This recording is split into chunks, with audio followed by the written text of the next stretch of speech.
everybody. Welcome once again to Nerds with Alcohol. I'm Russ. And I'm Chris. And this is episode 371. 371. Back 371. here in the virtual nerd basement. That's right. In the I nerd stole your basement. line. Thank you. It's okay. We can shake it up every once in a while. Sorry we're late. Yeah, sorry we're late. We're discussing the show and just discussing what to talk about. Got a little fired up. Yep. A little fired up. It is 4th of July week, and America.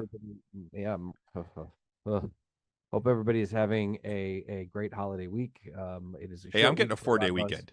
Right. I could, if I wanted to, I could not go in tomorrow and have a 5-day weekend, but I'm probably going to go into the shop for a little while. I'll probably be one of the only people there, and yeah, and then a 4-day week because, of course, the 4th falls on a Thursday this year, and it is that means almost everybody's getting at least a 4-day weekend. So that's kind of well. cool. I got to take a personal day, vacation day for the 5th. But I'm like, what the fuck? I mean, it's on a Thursday. I don't want to go in on Friday. There are a lot of businesses that are just saying, you know what, go ahead, take the 4th or take the 5th as well. You know, it's like, although weirdly enough, like Stella, she's getting holiday pay. She's working like a fairly long day on the 4th. So who do you think that I think they are closing early though. They're 7th. The 4th of July isn't a real holiday anyway because Reese's doesn't have a special shape for it. True. But Oreos do have their red, white, and blue. Yeah, but Reese's is better than Oreo. I don't know. I'd have to debate that a little bit. I like Reese's peanut butter cups, but I am not like team Reese's. I'm not like all the way. No. See, I mean, I feel like the peanut butter. CD. Hey, CD. No, he just subscribed for the 34th month. Oh, great. Man, it's crazy. It's so awesome, dude. No, I mean, like, I just find like the peanut butter and Reese's peanut butter cups is just tastes kind of machined, which it is. And I mean, again, I like it, and it actually scratches a specific itch. Like if I like when I eat a Reese's peanut butter cup, it's almost always like, wow, I'm glad I had that. But I rarely crave it, and if I do crave one, I mean, it's a very specific kind of thing, you know. Kind of like a New York peppermint patty. You're like, oh, this is really tasty. I'm glad I ate this. The York peppermint patties. The York peppermint. Yeah. Now one of the things I have not tried yet that I really, really, really want to try is doing a s'mores with a Reese's. I have not tried that yet. Those are good. I've heard it's really, really good. You know what's really crazy too? It's just the amount of variety that food, particularly snack foods, have created over the last since we were kids. Like when we were kids, there was like, you had one kind of Reese's peanut butter cup. That's it. Yeah. But over in the last 20 years or so, they've really expanded. You got the bigger cups now. You got the white chocolate ones, which I find to be gross. You got the ones that have caramel in them now. You've got ones that I think those are gross too. I don't eat anything but peanut butter in there. You know what? For me, you add caramel to almost anything and it makes it better. Nah, I love caramel. See, peanut butter is that's the way it is for me. But see, the white chocolate ones I'm met on. The dark chocolate ones, I'm with you, Ojipo. Yeah. Dark chocolate Reese's are really good. Sure. But yeah, but that's the thing. They make the special shapes for every holiday. Well, for all the big holidays. Sure, you got. But 4th isn't one. You got the jack-o'-lanterns for Halloween. You got the bunnies for Easter. You got Santa Clauses for Christmas. Well, you got Christmas trees for Christmas. Christmas trees. Aren't there eggs? Actually, they're eggs for eggs for Easter. Now, the one I said, I was talking with Renee about this the other night, and I'm like, yeah, they don't have one for Thanksgiving. They don't have like a turkey for Thanksgiving. She's like, no, you can just use the pumpkin. I said, nope, the pumpkin is Halloween. So you can't double use it. They only get to use that for one holiday. They got to make another one for. Well, plus, it's a jack-o'-lantern, not a pumpkin. Yeah. So it's jack-o'-lanterns are specifically Halloween. Yeah. Oh, and around Christmas time, you can get that 2-pound brick of Reese's too. Yeah. That's like it's like super thick. It's like super thick chocolate with a giant thing of peanut butter in the middle. Oh yeah. No, and yeah, you can take a big old nut, you can just slice it. Yeah. Boom. Those are fucking great. So yeah, I Yeah, mean, like diabetes in a bag. well, you don't got to eat the whole goddamn thing at one sitting, although it's tempting. But yeah, there's Oh, that like would probably be all of good the too. different. CD. CD said he made s'mores with chocolate and caramel in it. Oh yeah, for real, absolutely. So sorry. But you got Oreo cookies with like all they got all different kinds of Oreo cookies now. You got as you can see, I have Oreos right next to my computer. They've got Hershey's Kisses of like there's got to be a 2 dozen versions of the Hershey Kiss now. There's so many different things, and it's pretty wild just to consider like the sheer variety of food that has been of snack food that has happened in since we were kids. Even just and I'll bet our parents could say the same thing. Hell, I remember when before they added the strawberry flavor, the pink Starbursts in. Originally, it was orange, lemon, and cherry, and that was it. It was a white, and the Starburst had a white package, and then they added the pink strawberry, and then it became, and then it was packaged in a yellow package when we were kids. Yeah, CD, I'm not into the green tea Kit Kats. Kit Kats are another example. There's a shit ton of Kit and also there are a lot of snack foods that are only available overseas. Flavors that are only available in China, Japan, India, Europe, various European countries that are not available here. With some really cool flavors too. So yeah, I don't know why they market them here, but now, for me, I think one of the best candy creations in the last 20 years, 20, 30 years is the Reese's Sticks. They're kind of like Reese's Kit Kats. They're yeah. Okay. I love those things. Mostly because I love like those like the wafer cookies. And that's basically what that is. It's those thin wafers inside there along with peanut butter and then dipped in chocolate. So for sure. Yeah. So it's just we are living in not only are we living in a golden age of television and entertainment of that nature, we are living in a golden age of snack food, my brother. Yeah, it's because the rest of the world is so fucked right now. So fucked. Speaking of that, that's a good segue. This week, we had some disappointing news. In multiple cases, disappointing news. We here at NWA Talk all try not to get too political, but when something this monumental and this momentous happens, we have to at least address it and talk about it. And one of those things, I was honestly two of them, were some of the decisions that were made by the Supreme Court this week that was extremely disappointing. Yeah. So on Friday we had the what they call the Chevron deference, which basically means that they moved the power of regulating a lot of things from the executive branch to the judiciary branch. So basically, now somebody doesn't like a rule the EPA makes, they don't have to follow it. They can take it to court and challenge it, or the EPA I think has to take them to court to challenge it now for them to uphold it. It's horrible. It's going to be horrible for the environment. It's going to be horrible for us. Right. The regulations are just going to be slipping. Now, originally, this law had passed, and it was one of those things where like it gave more oversight to these governmental, or it gave more power to the people for oversight. Yeah, that's what it is, CD. What is so it? A judge makes a decision on if something breaks a regulation or not. So they can't just go in and say, you're breaking a regulation. They can go, well, take me to court. Right. So now the Supreme Court has changed it. And so now that's what it is. It's the Supreme Court has changed it so that the judge decides whether they're it goes to the judiciary branch. So it's the judges that decide that now. Because they're experts. Because they're experts in everything. Yeah. So that's put way too much power in the hands of the Supreme Court. Mm-hmm. Well, that's Um, not just the Supreme Court. It's that goes all the way down to federal circuit, oh, okay. Holy shit. because that's where this wouldn't just go to the Supreme Court. This isn't going to be taking up all the Supreme Court's time. This would basically, if someone's breaking an EPA rule, it would go to circuit court, federal circuit court, and then they would go to the Circuit Court of Appeals, the Federal Court of Appeals, and then it would go to the Supreme Court. So it's going to waste a lot of fucking time. It is. That's what it's going to do.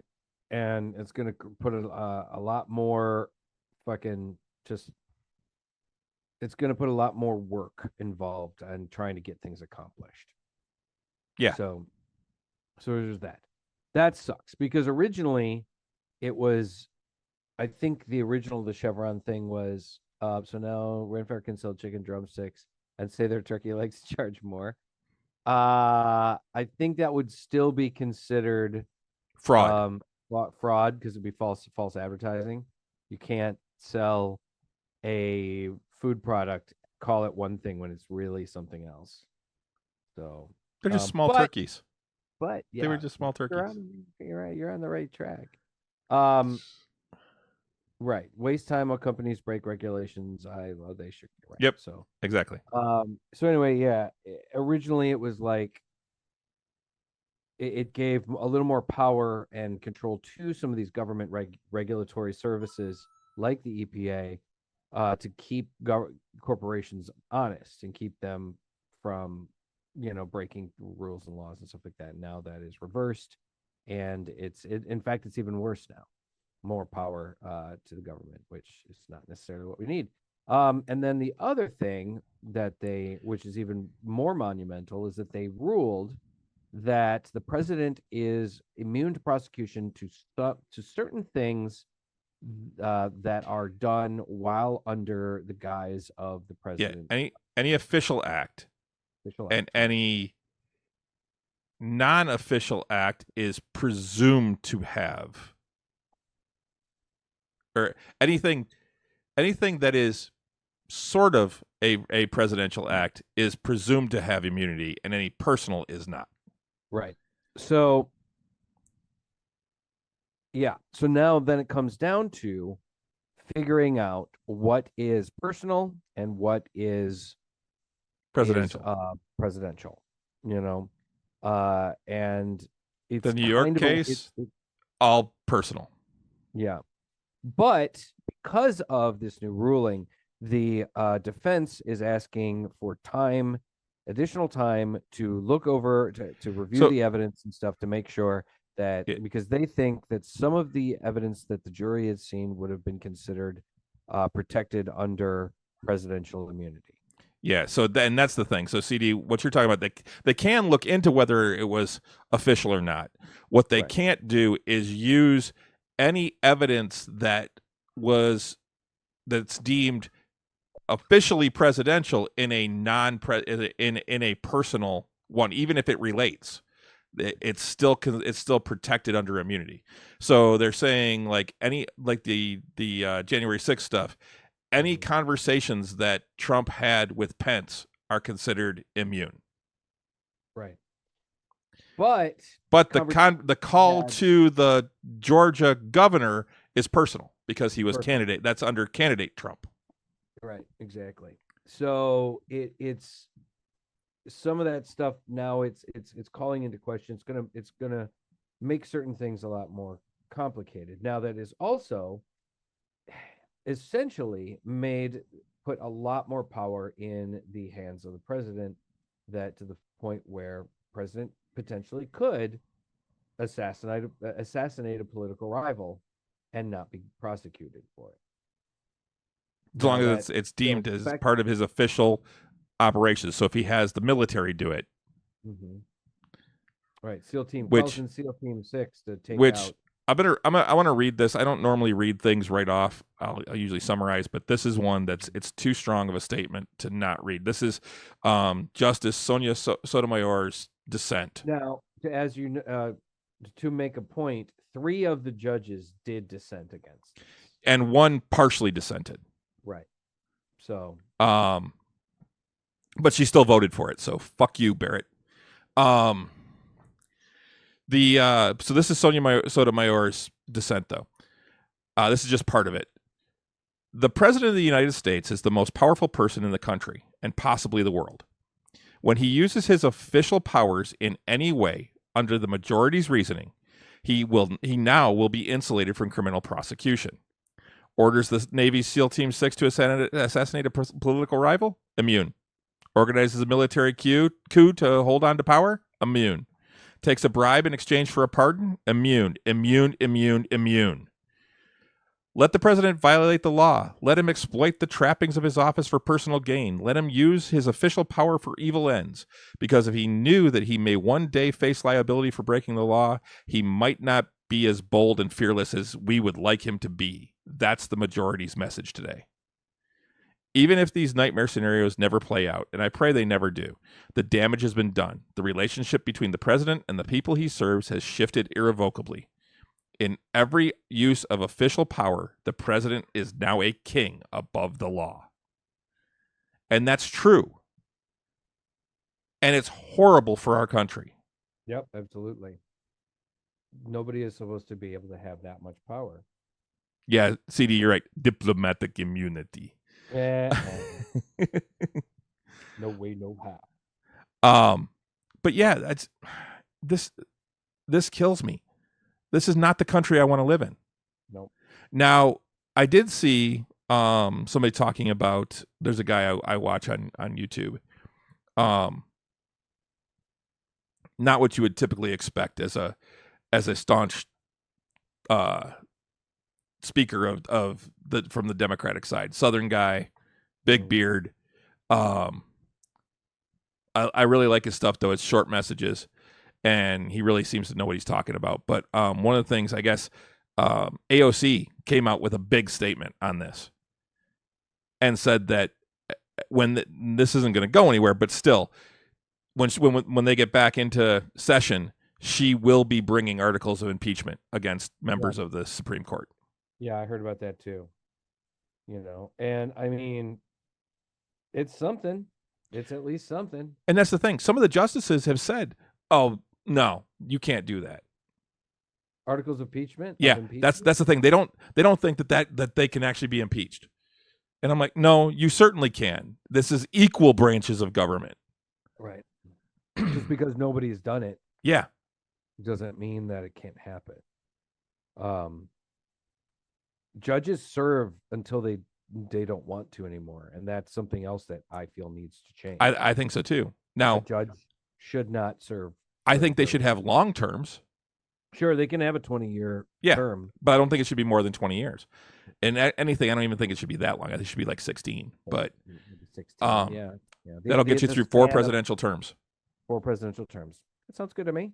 A judge should be a person with a great deal of wisdom, and having them span a certain amount of a good deal of time, and allow them to kind of grow with it, and change and grow and change, I think would be a good thing. But some of these people are fucking old, and not all of them are RJB, man.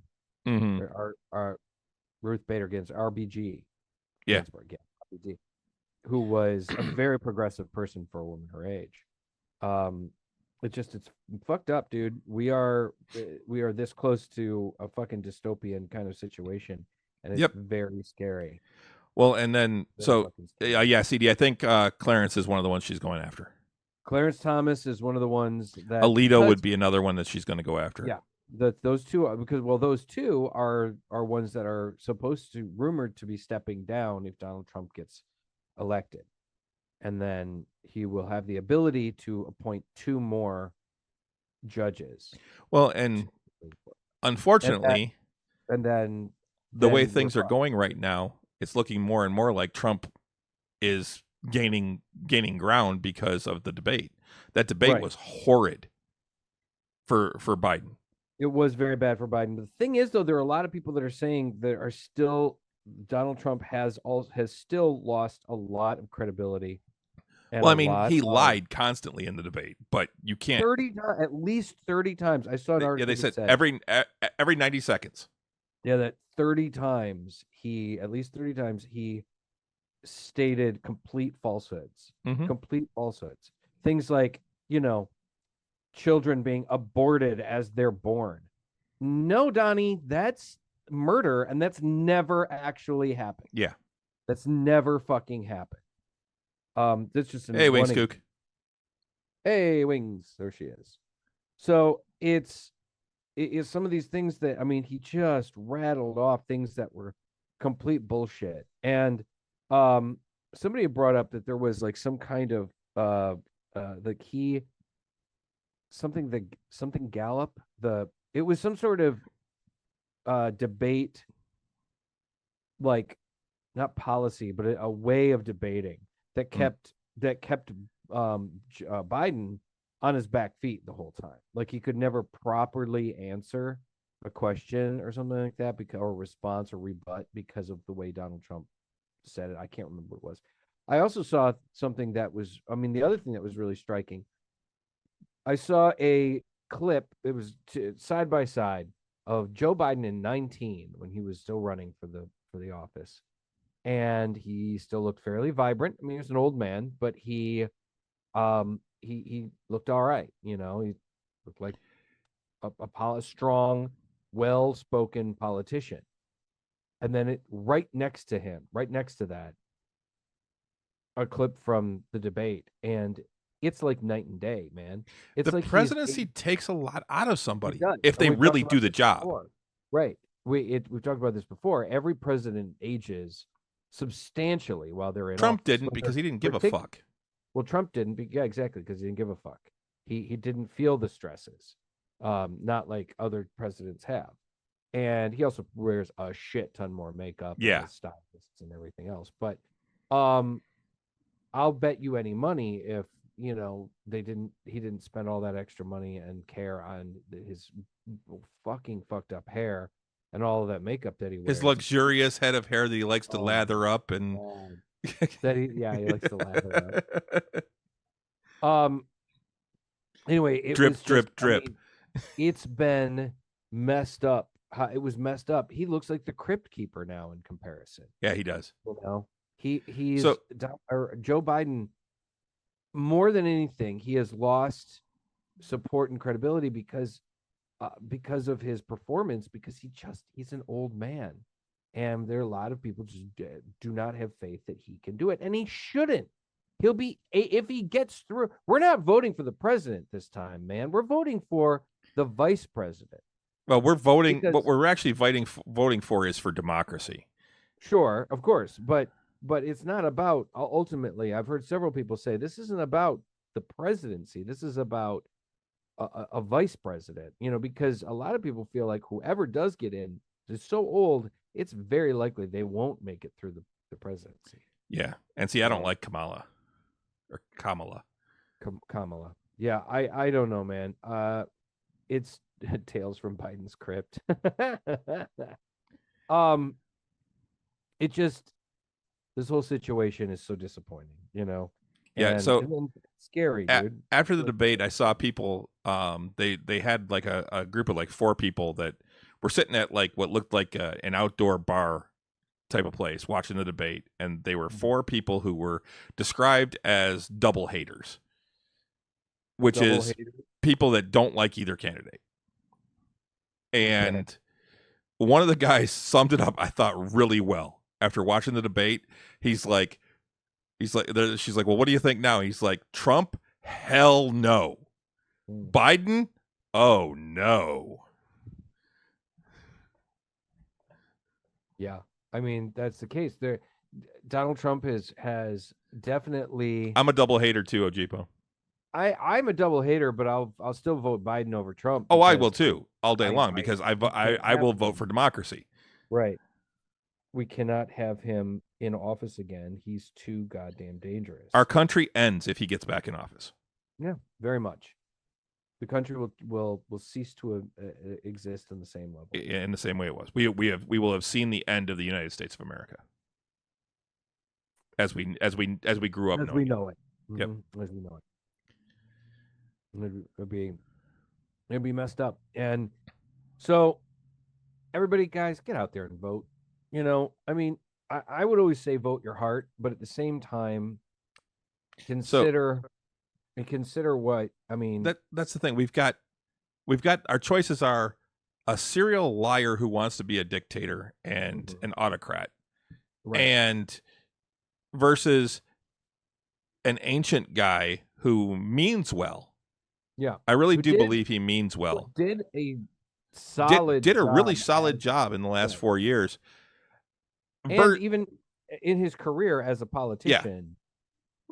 Versus the third choice of a conspiracy theory wackadoodle. Yeah. And there's still the question as to whether a third choice is even a thing, whether it's even viable right now. I mean, so that's the other thing too. Like Biden also lost a lot of support because of the way he handled and has been handling the Palestine Israel conflict right now, like the Gaza and what's going on in the Gaza Thing Strip. is Trump wouldn't have done any better. No, not at all. Trump would have just been passing out the bombs like crazy. Take them out. Yep, exactly. He would have been, if anything, Netanyahu's his kind of guy. Oh yeah, for sure. He's a strong man. Absolutely. He'd also already be in bed with Putin. Mm-hmm. He isn't already, Oh, come on. So, he said at the debate, he said he'll have the Ukraine war wrapped up before he's even sworn in. Just horse shit. It's complete and total horse shit, Chris, I've been struggling with a lot of no kidding, depression because of seeing all of this crap going down. Yep, man. It's hard, man. It is really, really depressing me. It's got me freaked out.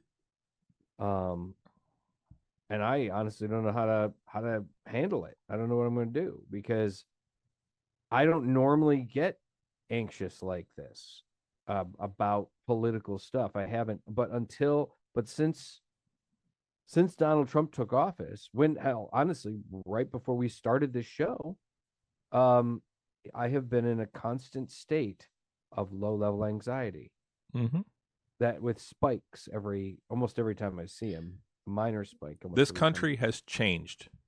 It has, and not for the better. That's one of the things that I fear the most is what Donald Trump empowers people, how he empowers people to do the things that they want to do. Yeah. Yeah. So but we should probably move on. Yes, we should move on from the depressing stuff. Too depressing. So let's talk about something cheerier. Yeah. Well, if anything, on an end note, guys, just get out there and vote. Yes, vote. Vote, and vote with your minds as well as your heart. I mean, as much as I would like to say, we need to send a message to the Democrats not to put an old man in office that is, they don't have time. Yeah, they don't have time to get a new candidate now. That's the problem. Right. We don't have time for that, and we just don't have, unless he steps down right now and they hurriedly get somebody out there. We just don't. The thing is that if he were to step down, everything goes to Kamala. Right. And she becomes the de facto candidate. And I don't think she can. I don't think she can beat Trump. No. There's a black woman president. The country's not ready for that. As much as I would love to see it, the country's not ready for a black woman. That will get Republicans to come out and vote. Yeah, for sure. I would also get damn near every woman and every minority and every and a lot of liberals would certainly stand up and vote, but I still just don't think that. I don't think that would. I mean, in all honesty, if they had started earlier, I mean, I know there's a bunch of people lining up for the next election. Whitmer being one of them, actually. There's lots of talk about her running for president in 2028. There is. But I mean, I think Hakeem Jeffries could do it. I think just about if Biden hadn't run, I think just about any other younger Democrat could beat Trump. Yeah. If it had been from the beginning. Yep. All right, but we really should move on. Otherwise, like I said, I'm going to start Won't make Time me for a cry. it's time for a Gen X president. Damn it! It is. Why can't we have a Gen X president? Because It's time. It's who been wants it? overtime. Who wants it? Yeah. Think about our generation, man. We're like, fuck it, leave us alone. All right. But yeah, moving on. Chris, what are you drinking tonight? Well, I'm drinking one thing, but that's not what I'm actually reviewing. So let me open up what I'm drinking. Well, how about you? What are you drinking? While I get this open. I'm just having a Fago tonight again. I didn't get a chance to get anything. I won the one liquor store I stopped at, and nothing jumped out at me. I mean, on top of it too, my week, other than this bullshit, my week has been pretty quiet, and like I said, looking forward to the 4th. So what I'm drinking is something I saw at the store and went, "Ooh, I'll try that." It's actually a cider from okay. Blake's. It is American Berry Imperial Blueberry Hard Cider. Yeah, you mentioned something. You texted me about that the other day. It is 8% ABV. Okay. Same as what American Apple is. This is fucking delicious, dude. Fucking delicious. All right. This is so good. Yeah, it is very blueberry. I will say that. I missed that at first when I was looking at it. I thought it was more like Triple Jam, Triple Jam. That's what it's called now. Mm-hmm. I got to remember what the name is because it was started Traffic Jam, but then the restaurant threw a fit. That was called the Traffic Jam, and then so they changed it to Triple Jam, and now the Traffic Jam doesn't exist anymore. Yeah. So. So this, it's actually really good. It's not, it's sweet without being cloyingly sweet. It's got a little tiny bit of tartness. Ojipo. It's almost like it's almost like a sweet tart. So it's got that sweetness with a little bit of tart on the very end, but it's not overly tart. It's not overly sweet. It's a beautiful blend. I really like this a lot. I can see drinking a lot of this. Cool. I look forward to trying it. Oh, Wings. It's a solid cider. Did you have one, Wings? Or did you try? Oh, you tried the one I had. That's right. Well, yeah, it is. It's really, really good. But yeah, I give this is like 4.5 out of 5. I think for me, this is probably my favorite Blake's that I've had. Oh, alrighty then. The war's starting outside. Just heard a boom. Yeah, it's starting to get rough. I mean, Dresden is not having a good time right now. No, Renee and I haven't been getting sleep because we stay up late until after the fireworks die down before we come upstairs and go to bed. We stay downstairs with the dogs with TV on, so try and keep them calm. They'll probably be down there with us Friday night in their kennels because let's have them off to the side. So, but yeah, definitely 2 thumbs up if you can find it. It's American Berry by Blake's. Absolutely delicious. You said you're not drinking anything? I'm not drinking. I'm just having an orange Fago. A little orange Fago. Fago. A bunch of pop from the fireworks was left over, so we got to take a bunch of it home. So I got a stash of Fago at home today. All right, let's see. CD's got a snowplow ride along. From Fermentorium, 6.3% mint milk stout, 4.5 out of 5. Real nice, not much sweet. Okay, does it have a good mint? Does it have enough mint flavor to give it to really, not so it overpowers, but does it blend well? That would be my thing. Yeah. We haven't really tried a Thunder Wrap. We have thought about maybe some kind of Thunder Vest. Get a Thunder Vest for Dresden and see how he feels about that. He does have a bodysuit that we got him for when he got his. He loves that too. Oh, or when he got his neutering, when he got neutered. But I will have to try some. We try to. Dresden does not like thunder, and he does not like fireworks. Yeah, neither do either of ours. But Trevor, actually, we used a thunder shirt on him for a while, and I mean it helped a little, but not really that much. Okay. He kind of. Oh, Renee's having a petite Syrah. I don't know what that is. It's a wine. Okay. It's a good wine too. So a small Syrah. A Whatever small that is. Syrah. Yeah, it's a little Syrah. Just a little one. It's a Syrah instead of a Syrah. You know, It's a Syrah. It's just a little whisper Syrah. That's enough. All right. So yeah. So what do you want to start with? You want to start with the shows? Because I mean, we're all over the place with shows. Yes, we are dorks, Renee. That's the whole point. The whole point. We've been doing this for a long time. Not just you. You see us outside of this, and you should definitely know that we're dorks. But Big dorks. I mean, people that have been watching this show for the last, or listening to this show for the last, what, 7.5 years, should know that we're dorks too. Big dorks. Big dorks. Nerds. Nerd.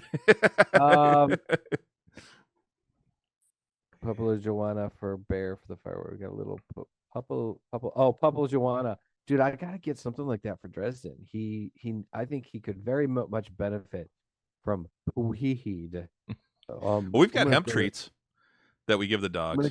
I'm gonna go to Dispo and I'm gonna look into some serious hemp treats. But the thing I gotta dope the dog up a lot though, because he just powers through it, man. If he gets anxious, we have given him drugs. We have given him drugs that have been prescribed to him so that he'll calm down, just to get his nails clipped. Oh yeah. And powers. Adrenaline kicks in and he just powers through the drugs, man.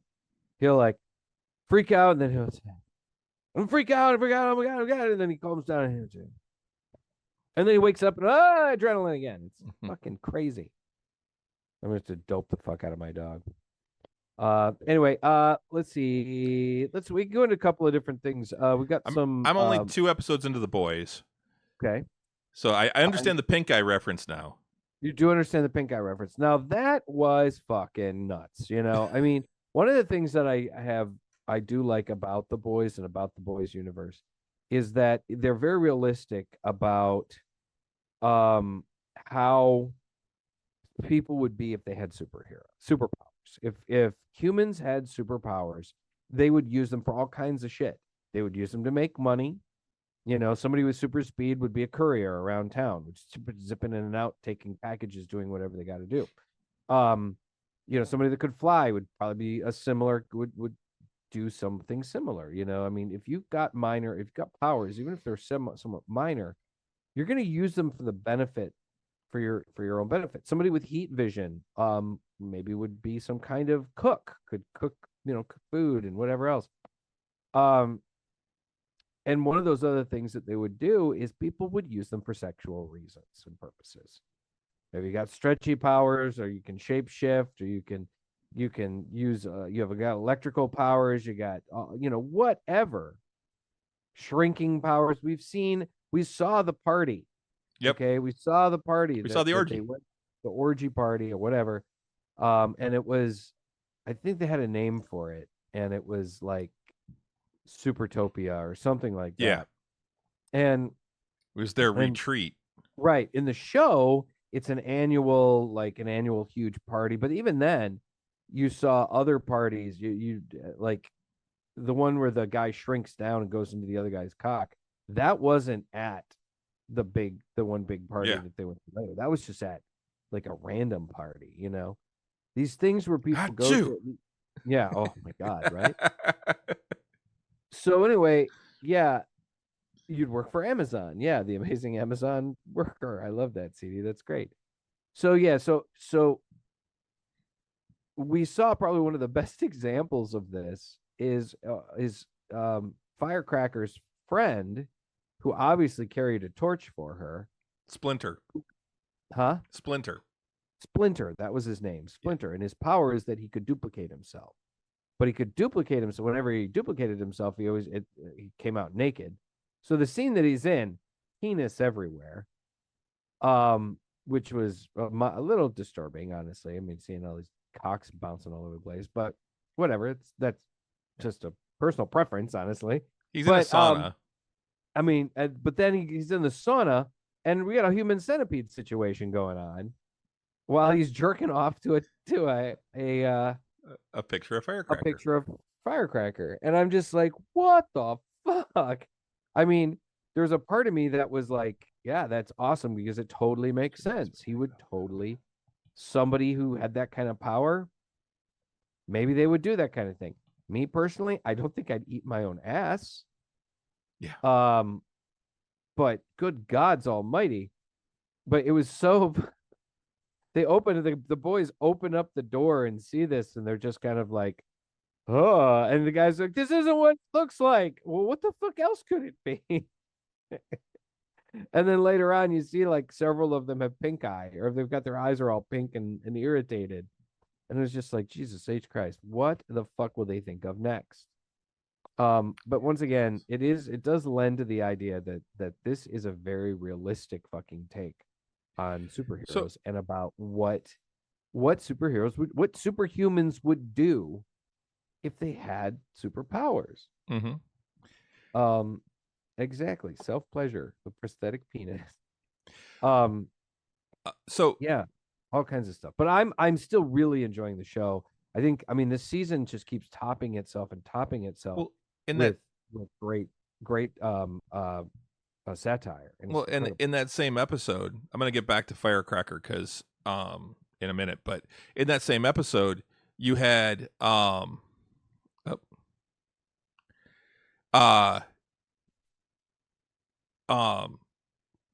Ryan going out for his first save. Yeah. Oh, yeah. Oh, poor kid. Yeah, he chucks his friend, the stunt guy, yeah, a block and splatters him against the building. Yeah, done. He might as well have dropped him off a building. Yeah. And yeah, I mean they keep trying. Homelander keeps trying to do a good job with this kid and keeps fucking him up even worse. I do brings him a milkshake for it. Yo, you did a great job, kid. Blah blah blah. Like, and they're like, and he's like, he doesn't even understand why the kid's upset initially. He's like, I told you, they're like really, ants. I think it really helped that I was there. You know, I helped your numbers. And the kid's upset. He goes, no. And he's like, yeah, it did. I think it did. It's like, no, I'm upset because I killed so and so. And then he's like, oh, that? You know, and it. I've told you, they're just ants. Yeah, it lends to the idea that he is a true sociopath. Mm-hmm. I mean, he completely does not get it. Now, thankfully, one of those things, and it is one of the things that we've been seeing a lot in superhero like movies and television, where they try and make the villain more relatable by showing how they got fucked up and why they became a villain. Because most of the time, it's not just they didn't come out of the womb, with them twirling their mustache. They're evil because of something, because something happened to them that made them that way. And you'll see in, I believe, episode 3 or 4, where it's we start to see.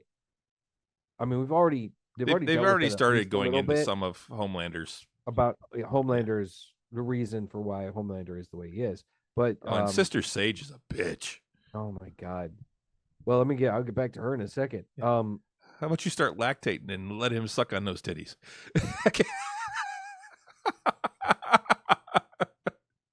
But anyway, this season it goes into that a little bit more to try and show you why he is the way he is, and he's not just a monster because of his abilities and whatnot. He's a monster because they made him one, and the government did to try and control him, to keep him under control. And so it's really kind of messed up. It's actually very messed up and whatnot. But it also, again, makes sense that the way that they would control a superhuman that is so incredibly powerful that there's nothing they could do to stop him. So they're going to put these psychological needs and wants and blocks in his mind so that that's how they can control him. That's why he was obsessed with breast milk and whatnot. And he was drinking breast milk, and it was his way of connecting with another human being, in the first like 2 seasons. Yeah, now it's just milk. Now it's just milk. Milk is his thing. Yeah. We're also seeing some really cool you know, he is dealing with the fact that he's getting older. You know, Yeah. Sister Sage points out, hey, how often are they bleaching your hair now? And things like that. Like, he can't have plastic surgery. Mm-hmm. They can't do things to him to make him look younger. They can't operate on him. So he is going to age. She goes, you may be really, really powerful and you may be probably live a long time, but you are aging, which is interesting because the Nazi chick from the previous season, Stormfront, didn't age, or at least didn't age much. Right. She had been one of the original like Nazi Mm-hmm. like Nazi wives or whatever that they experimented on, and she was like, But that's the thing. over Everyone 100 years has old. different abilities. Right, exactly, and he is getting older, so you know that's why like he keeps finding gray pubic hair and he keeps saving it. Yeah. You know, Okay. it's pretty crazy, and Sage is pretty awesome. And one of the cool things about Sage, her power is this to be the smartest person in the world, and because of that, she's the smartest person in the world. She's the smartest person in most rooms. So she is she Well, if doesn't have if anybody she's the smartest person in the world, she's the smartest person in every room. right. So she doesn't have anybody to like talk to. I'd like to see how that, or at least on her, at least her perfect level. She could probably converse with other smart people, but she's still going to top everybody out. I would like to see how that power works. Like if somebody is born and is potentially going to be smarter than her, does she suddenly Get does her smarter. power edge her, make her even smarter? Does did we get to the part with the Does she have to learn things to become to or does she just know right? things? Is she continuously like reading? Because obviously she loves books and she has a lot of books in her apartment, and then of course in her quarters in the tower. Um, you know, how does that intelligence work? Now we're obviously seeing it that it's turned her into a manipulative sociopath, because she manipulates everybody around her, probably in part to keep herself safe, because her power is strictly cerebral. Mm-hmm. So I don't think she's got like how um the one senator, I keep forgetting her name, but she's got the power where she can make people's heads explode, but she's also nigh invulnerable, Mm-hmm. which a lot of them are. I mean, Starlight is also very strong and very tough, even though her main power is her light powers. Mm-hmm. That's the way it is for a lot of them. So anyway, so she has to do things to protect herself. Yeah. And so it's interesting to see her doing that. Yeah. So back to Firecracker. So watching it, I'm like, there's something about her that's familiar. So I looked her up. Oh yeah. And I'm like, oh, that's why I know her. She was the main chick on The Following, which was a Kevin Bacon show back in the early teens. It was 2013, 2014. It was on for 2 seasons that I watched. And I really liked it. She was Emma Hill. She was like the main follower of the one professor that was the psychopath in it.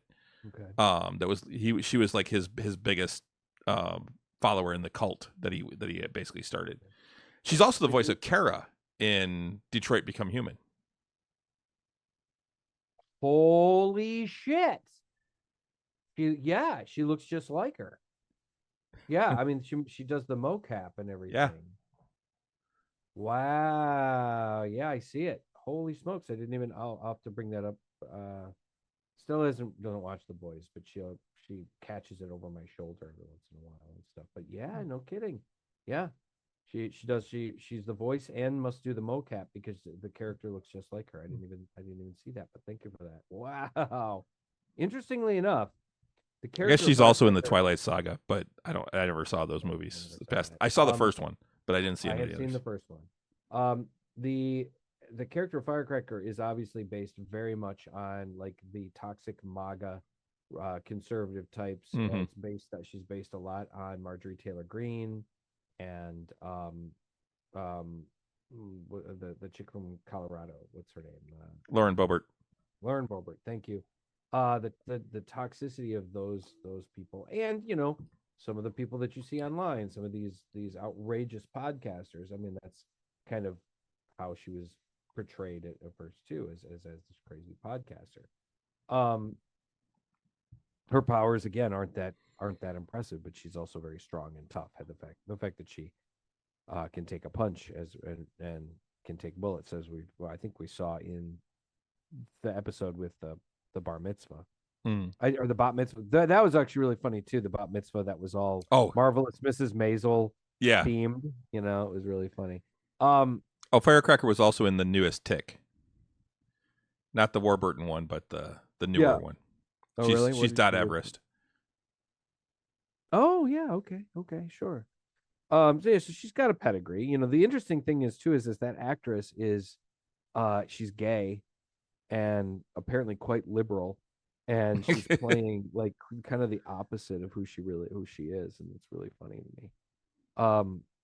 But it's such a riot of a character, and you're going to see more over the next couple episodes. You're going to see some pretty outrageous stuff that happens, and I mean this girl pushes it, and we see more and more too about Sage and about now. How did the episode 2 end? I don't remember. I don't remember either off the top of my head. I know they kill Splinter because they have the big fight with Splinter. They finally shove that crowbar or whatever up through Prime's head, and they all go, "No, Prime!" and then thump. Yeah, dead. Yeah, and then he dies. Firecracker gets away.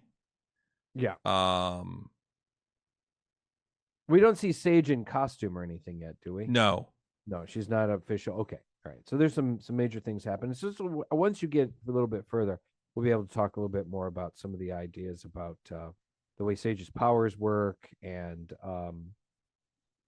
some other things too that are kind of interesting. But I'm just loving this season. I'm loving this show. It's fucking fantastic. And oh, that's the other thing too. The actress who plays Sage, this is her second superhero show. Her first was an early show that was on for the short-lived PlayStation network. It was Powers, and I think I have the DVD, the first season set up there. I think somewhere. I think maybe. Can't remember. I'd have to look. But it was based on a comic book, another comic book series called Powers, and written by Brian Michael Bendis, and she played Detective Dina Pilgrim, a normal human, like, that investigates superhuman crime with a detective that used to be a superhero and who lost his powers and couldn't be a superhero anymore. So, but it was actually a pretty cool show. It was really based on a fantastic comic, and but I mean a similar premise, but not quite. I mean, the superheroes in the comic book Powers are actually superheroes. They do fight crime, and they do combat alien menaces and stuff like that, real things. But these superheroes are also human and fallible and fuck up sometimes, and still some of the superhumans still needs somebody to police them, and it's a pretty great comic if you get the opportunity. So the show I think only went one season. It might have gone two, but It's like I love the show Powerless. that was cool too. I thought that was a great show where it's basically their sitcom. Yeah, there was a sitcom where they were basically a insurance agency for a world that had superheroes. It was a division of Wayne Enterprises. Yeah. It was dealt with and it took place in the DC universe. It was pretty cool. And it dealt with, like, superhuman, the fallout of superhuman activity. So there's some cool shit. We should keep moving though. Yep. We've seen a couple of things this week. We also saw the new trailer for the new Hellboy movie. You just watched it right Yep. before. Watched it right the show. before. I think it came out. It was premiered yesterday, so it's like right there in full view of everybody right away. It's getting really great review. People are really liking it. They're thinking because this is an R-rated film, they're not pulling any punches. It's very horror oriented. It's Hellboy, the Crooked Man, I believe it's called. Yeah, Crooked Man. And so some people are calling it it's almost like a low budget horror film, like a Raimi Brothers kind of lower budget horror film. Yeah, although it looks like it's from the creator too. Yes, Mike Mignola had a very direct he had very direct control over this one as opposed to the other ones where he was like he did some design work for them and it was based on his comics and his story and every stories and stuff. This one is he was much more involved. We have a new actor playing Hellboy. I don't know who that is yet. He looks too normal. Chris and I were talking about it beforehand, and that you think he looks a little too normal. Not his makeup looks to be a little more like it's all in the forehead and whatnot. There's not as much on the face. This is Jack Kesey. Yeah, I was gonna say Jack Kesey. Jack Kesey. Kesey or Kesey. Let me see. What's he Jack done? Kesey to play. Takes he was in Baywatch. After Ron Perlman and David Harbour. He was in the movie, right? The movie. Yeah. I'm looking. I'm not seeing anything else that I've seen him in. Yeah, he was in The Outpost, a war drama starring Orlando Bloom and Scott Eastwood. He's 36, so he's on the younger side. He was in. He's Black Tom in Deadpool 2. Oh wow, huh? Okay, that's pretty cool.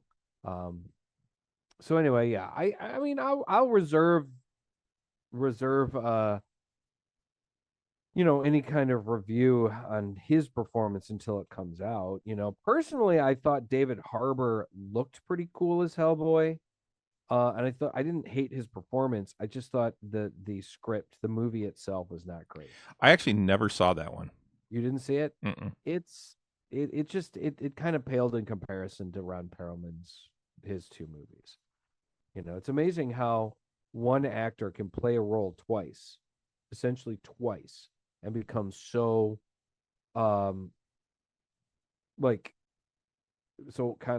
remembered for it. Well, I mean, so in all honesty, Perlman was literally born to play Hellboy. Absolutely. I mean, Ron Perlman, honest to God's, didn't need a whole lot of makeup short of, the forehead piece. Mm-hmm. They added to his jaw, his mm-hmm. chin. They smoothed things out. They did some stuff, but he didn't need it so much. His own facial structure was enough. Those movies, actually, I liked both of them, but I think it was one of the few examples of a sequel being better than the original. Absolutely. Hellboy 2, The Golden Army is far superior to the first one. And I largely because it just got more money. Yeah. It got more money. They were able to put more money into the special effects, and it ended up looking really fucking cool. And also the guy who played Abe Sapien was the body was everybody's favorite body actor.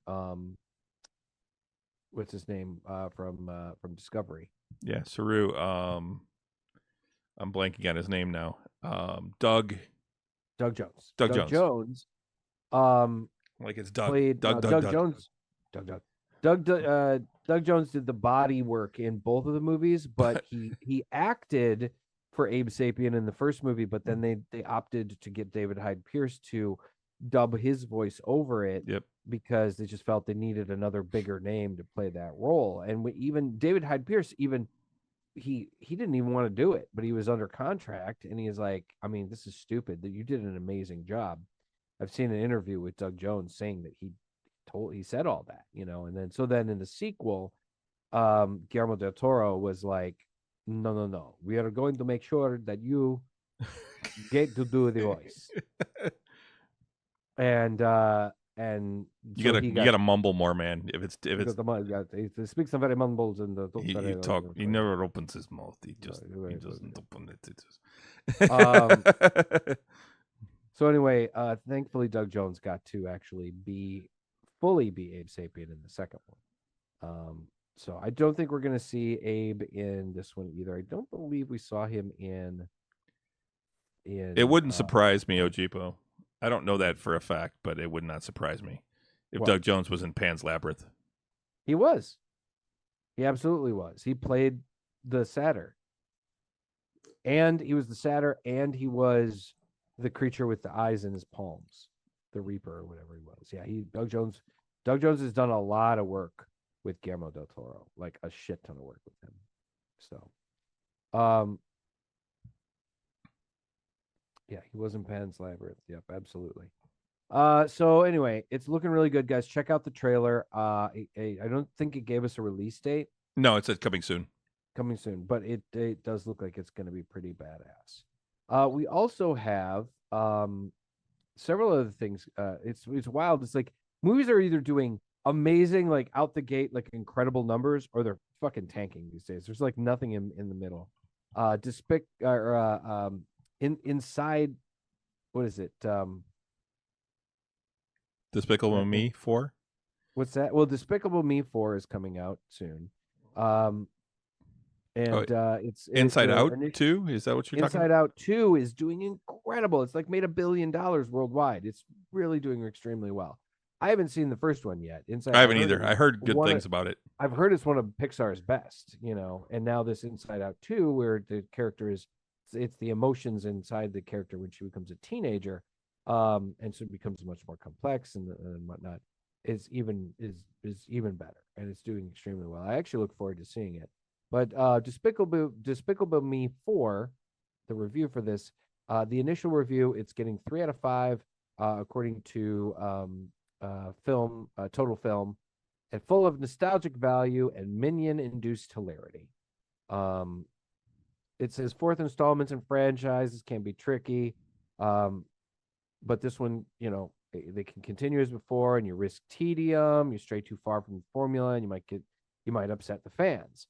But the good news is that with this fourth one, the sixth in the series, if you include the 2 Minion spinoffs, is that intriguing new character settings and situations help keep the anti-villain antics engaging. So it sounds like it's doing pretty good. We've got Will Ferrell is in it as well as it says Maxime Lamal, a blast from the supervillain turned secret agent's crooked past. So Will Ferrell. Let's see. I'm sorry, who else? There's a new Baby Groot Jr. Yeah. So it looks funny. It does. I've seen the previews, and it looks pretty funny. I'll watch it. I may not go to. I'm not going to go to the theater to watch it necessarily. Well, I think I have. I know I've got the first one. I think I have the first 2 on Blu-ray. I never got the third one. I've enjoyed every one of them that I've seen. Yeah, they're great. They're a lot of fun, and Steve Carell is fantastic in them. No, the only movie I know that I'm going to go to the theater to see coming up is Deadpool and Wolverine, and I may actually, may go opening night for that. That is in 3 weeks, roughly. The 26th. 26th. Okay. So end of the month. Roughly 4 weeks then to see that film. Yeah, 1, 2, 3. Thursday the 25th is when it'll first be out, so it's 3 weeks from this Thursday. See, unfortunately, when it comes to that film, I've been trying not to see, like, I've seen the trailers. I'm trying not to see everything that. No, I will say I saw one thing in one of the recent trailers. I saw another joke that I actually laughed out loud at because I thought it was really funny, and it's when they're walking up on the Ant-Man, the giant man thing. Oh, Paul Rudd did age. did finally age. Yeah. God damn. And he said that there's also they brought back Tyler Mane, who played Sabretooth in the original X-Men movie, to reprise his role as Sabretooth. Because we are seeing, from what I understand, that's the thing. This Wolverine is not the same Wolverine. He is, he's a variant from Yeah. around the multiverse. He's pretty damn close, but he is not necessarily the Wolverine from Logan that we've Right. already seen pass. So, but like, I've seen the one part where you see Sabretooth, he's got the long beard now, and he's obviously a little older, and Wolverine, Logan's ready to throw down, and he goes, just a timeout. You look ridiculous. And he takes the swords out of him and just throwing them back. He's like, and he's trying to give him this pep talk, and he's just, shut up. Ooh, I just, from what I understand, Ryan Reynolds actually he and his writers were having a tough time putting together a script for Deadpool 3 that was going to work and be entertaining and everything. And they were about ready to throw in the towel. And he got a call from Hugh Jackman, and Hugh Jackman was like, I really think I want to go back. I want to play Wolverine one more time. And they were like, ding, ding, ding, and that, like, so it Ryan wasn't Reynolds Ryan read- going to him; it was him coming to Ryan. it was an interview thing that I saw. Somebody was relating the story that Ryan Reynolds had told to somebody else. And I was, and basically, yeah, that Not Ryan the Reynolds hey was Hugh, ready you want to to, be like, Wolverine one more time? Sure, Ryan. Whatever. yeah. And I mean, that's the way they laughed it off. But apparently, it really was Hugh Jackman going, you know what? I think I want to do it again. And and they were worried that people weren't going to like him coming back after such a great swan song with Logan. And he's like, I don't care. I don't play it again. I want to do it again. And so then they called up Kevin Feige, and they're like, hey, Hugh's back as Wolvie, and what do you Hey, think? Sneak Coot. It's like, go ahead and give us another. Hey, Sneak Coot, good to see you. So that he essentially saved this whole thing. Now, will we see another Deadpool movie? It's entirely possible. This movie is going to make buckets of money, like fucking dumpsters of money. They're going to be they're going to be have to wheel in the piles of money with forklifts. I mean, we'll see. I'm not convinced that any movie make a lot of money. can do that much at a theater anymore. But I think it's going to do well. I think it's going to be one of Dude, the top earners for the year. But like I said, I still don't think it's going to be pre-COVID numbers. Inside Out 2 definitely is breaking those records and breaking those numbers. I mean, fucking the Mario Brothers, Super Mario Brothers movie made those kind of numbers. They made $1 billion, and that was post-COVID. So I think that's the only movie post-COVID to do it. I think this is going to be the first movie to make those kinds of numbers since in the post-COVID era. I think we're going to finally see a movie do strikingly well in the movie theater, and it'll be Deadpool and Wolverine. People have been, they've been clamoring for this for a long time, and then it will also define, I think, whether we'll see Ryan Reynolds play Deadpool again. Because I think he's the kind of guy that's like, I'm enjoying this, but I don't want to wear out my welcome. And I think I would guess it's the role he's wanted his entire life. Yes, but I think after 3, that's when you're going to be like, okay, we don't want to overdo it. So I would say if we see Deadpool again after this movie, it might be when we see him in an X-Men movie, or we see him with more characters. I still think that the idea of Deadpool being the new Stan Lee in all the Marvel movies would be hilarious. Because then it doesn't even have to be Ryan. It could just be somebody, he doesn't have to talk. He could just be in the background somewhere. And just kind of just kind of be in the background, and just like as they're panning like down the street or something, and he just waves. Yeah. Or he's doing something that he shouldn't be doing in the background, and he sees the cameras or whatever. He and he flinches and again looks and then scampers out of the way or something. Oh shit, I can't be in cameras, and Yeah. So there is that as well. So we'll see. I don't know. I mean, who knows? We could be Ryan Reynolds likes money, He does like money. he likes He's got a money. soccer team to support. He's got, you know what? He made so much money selling his fucking gin company. That dude is ridiculously rich. Yeah, well, right? it wasn't. He didn't get all of that money. Yes, he sold it for a couple billion, but he didn't get all of that. There were a lot of shareholders that Absolutely. There got were a lot of people. paid on that. Absolutely, but he made hundreds of millions of dollars on it. Speaking of soccer and things, Renee and I just finished Ted Lasso. Aha. And it is done.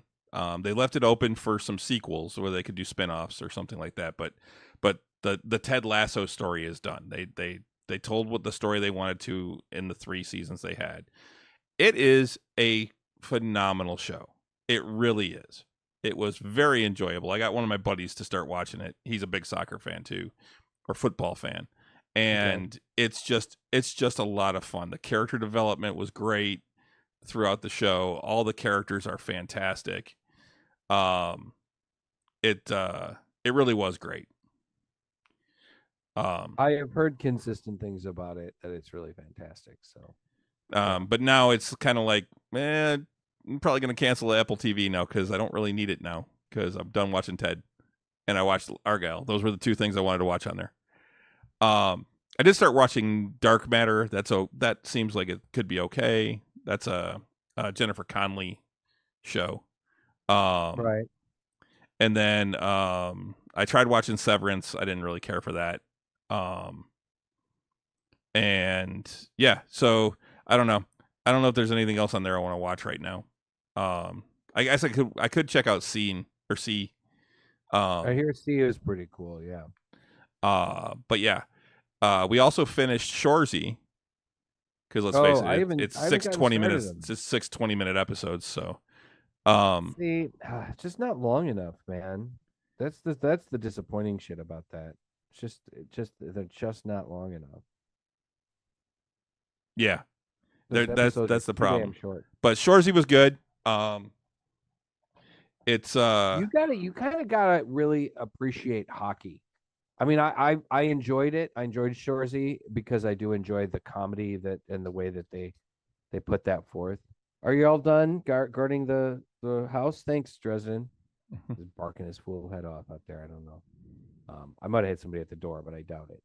But anyways, I just it really helps to know hockey and to know hockey, like be a hockey aficionado to enjoy that particular, that particular show. Even more so than with Letterkenny. Letterkenny, we got snippets of it, Yeah. So, but I'll still watch it. It was still. Well, if you've watched the other seasons, you got to watch this one. This is the end of Shoresy. Oh, they're only doing the 2 seasons. Well, it's this 3rd season.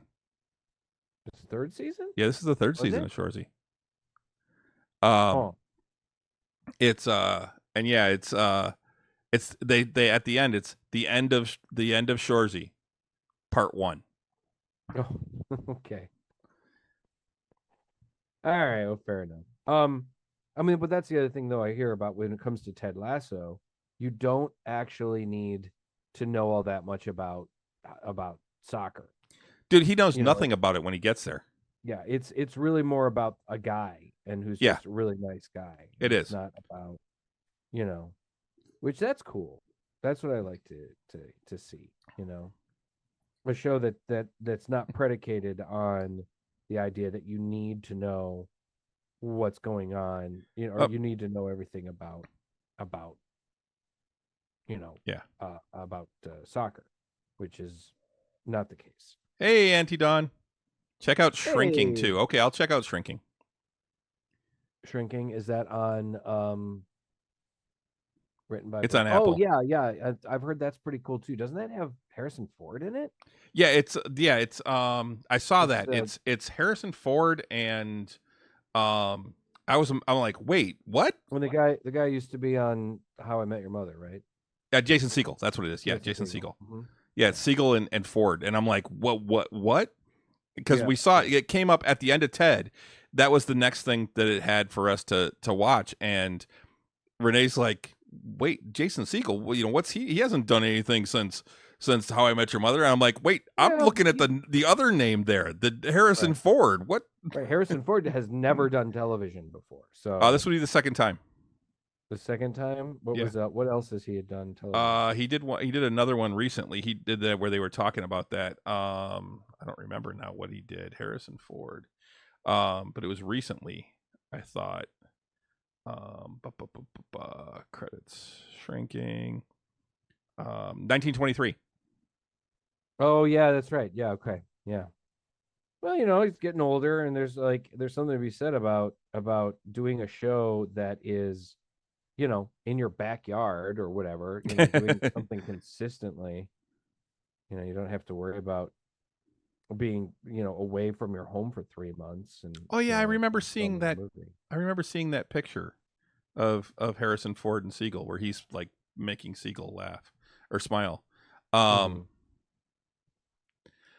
So, So anyway, wait, I wanted to talk a little bit about was we have Beverly Hills Cop also that comes to the new Axel Beverly Hills F. Cop, Axel F. Yep, that comes Do to do do do do do do do do uh do do do do. Netflix Bum tomorrow. bum bum. It's one of those tunes that will never get out of your head ever Nope. since 85 or 84. I still love it though. It's been 30 years since we last saw uh Eddie Murphy as Axel Foley, since the third film I that think it's been longer because there wasn't a third film. Even he says that he's like come on. he's like Yeah, it was. It says it's been 30 years since we last saw Eddie Murphy's motormouth Detroit cop Axel Foley tearing up L.A. and shuttered Disneyland. Sorry, Wonder World in Beverly Hills Cop 3. Now he's back, still silver of tongue as he brashly disobeys orders, but also following Mav's lead in Top he's Gun back to Maverick an by being R-rated movie too, right which a little less cocky and a little more wise. So, um, it's got some really great stuff in it. He's got an estranged lawyer daughter played by Taylor Page. Taylor Page Zola. We got Kevin Bacon is in it. I'm pretty much as the captain. Yeah, he's a LA cop. He's a captain in the LA cops. You also have the returning John Ashton as Taggart and Judge Reinhold as Rosewood.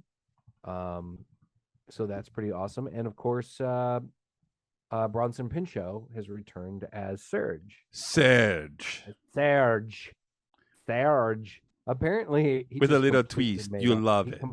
He came up with that accent completely on his own. That was a complete made up accent. They were just like, oh yeah, we need you to be a random European. And so what? All right. So he just kind of created that whole cloth. People are initially saying, hey, it's a lot of fucking fun. And it's also got what's his name from who played his partner. He used to be on a sitcom with Helen Hunt. Oh, Paul Reiser.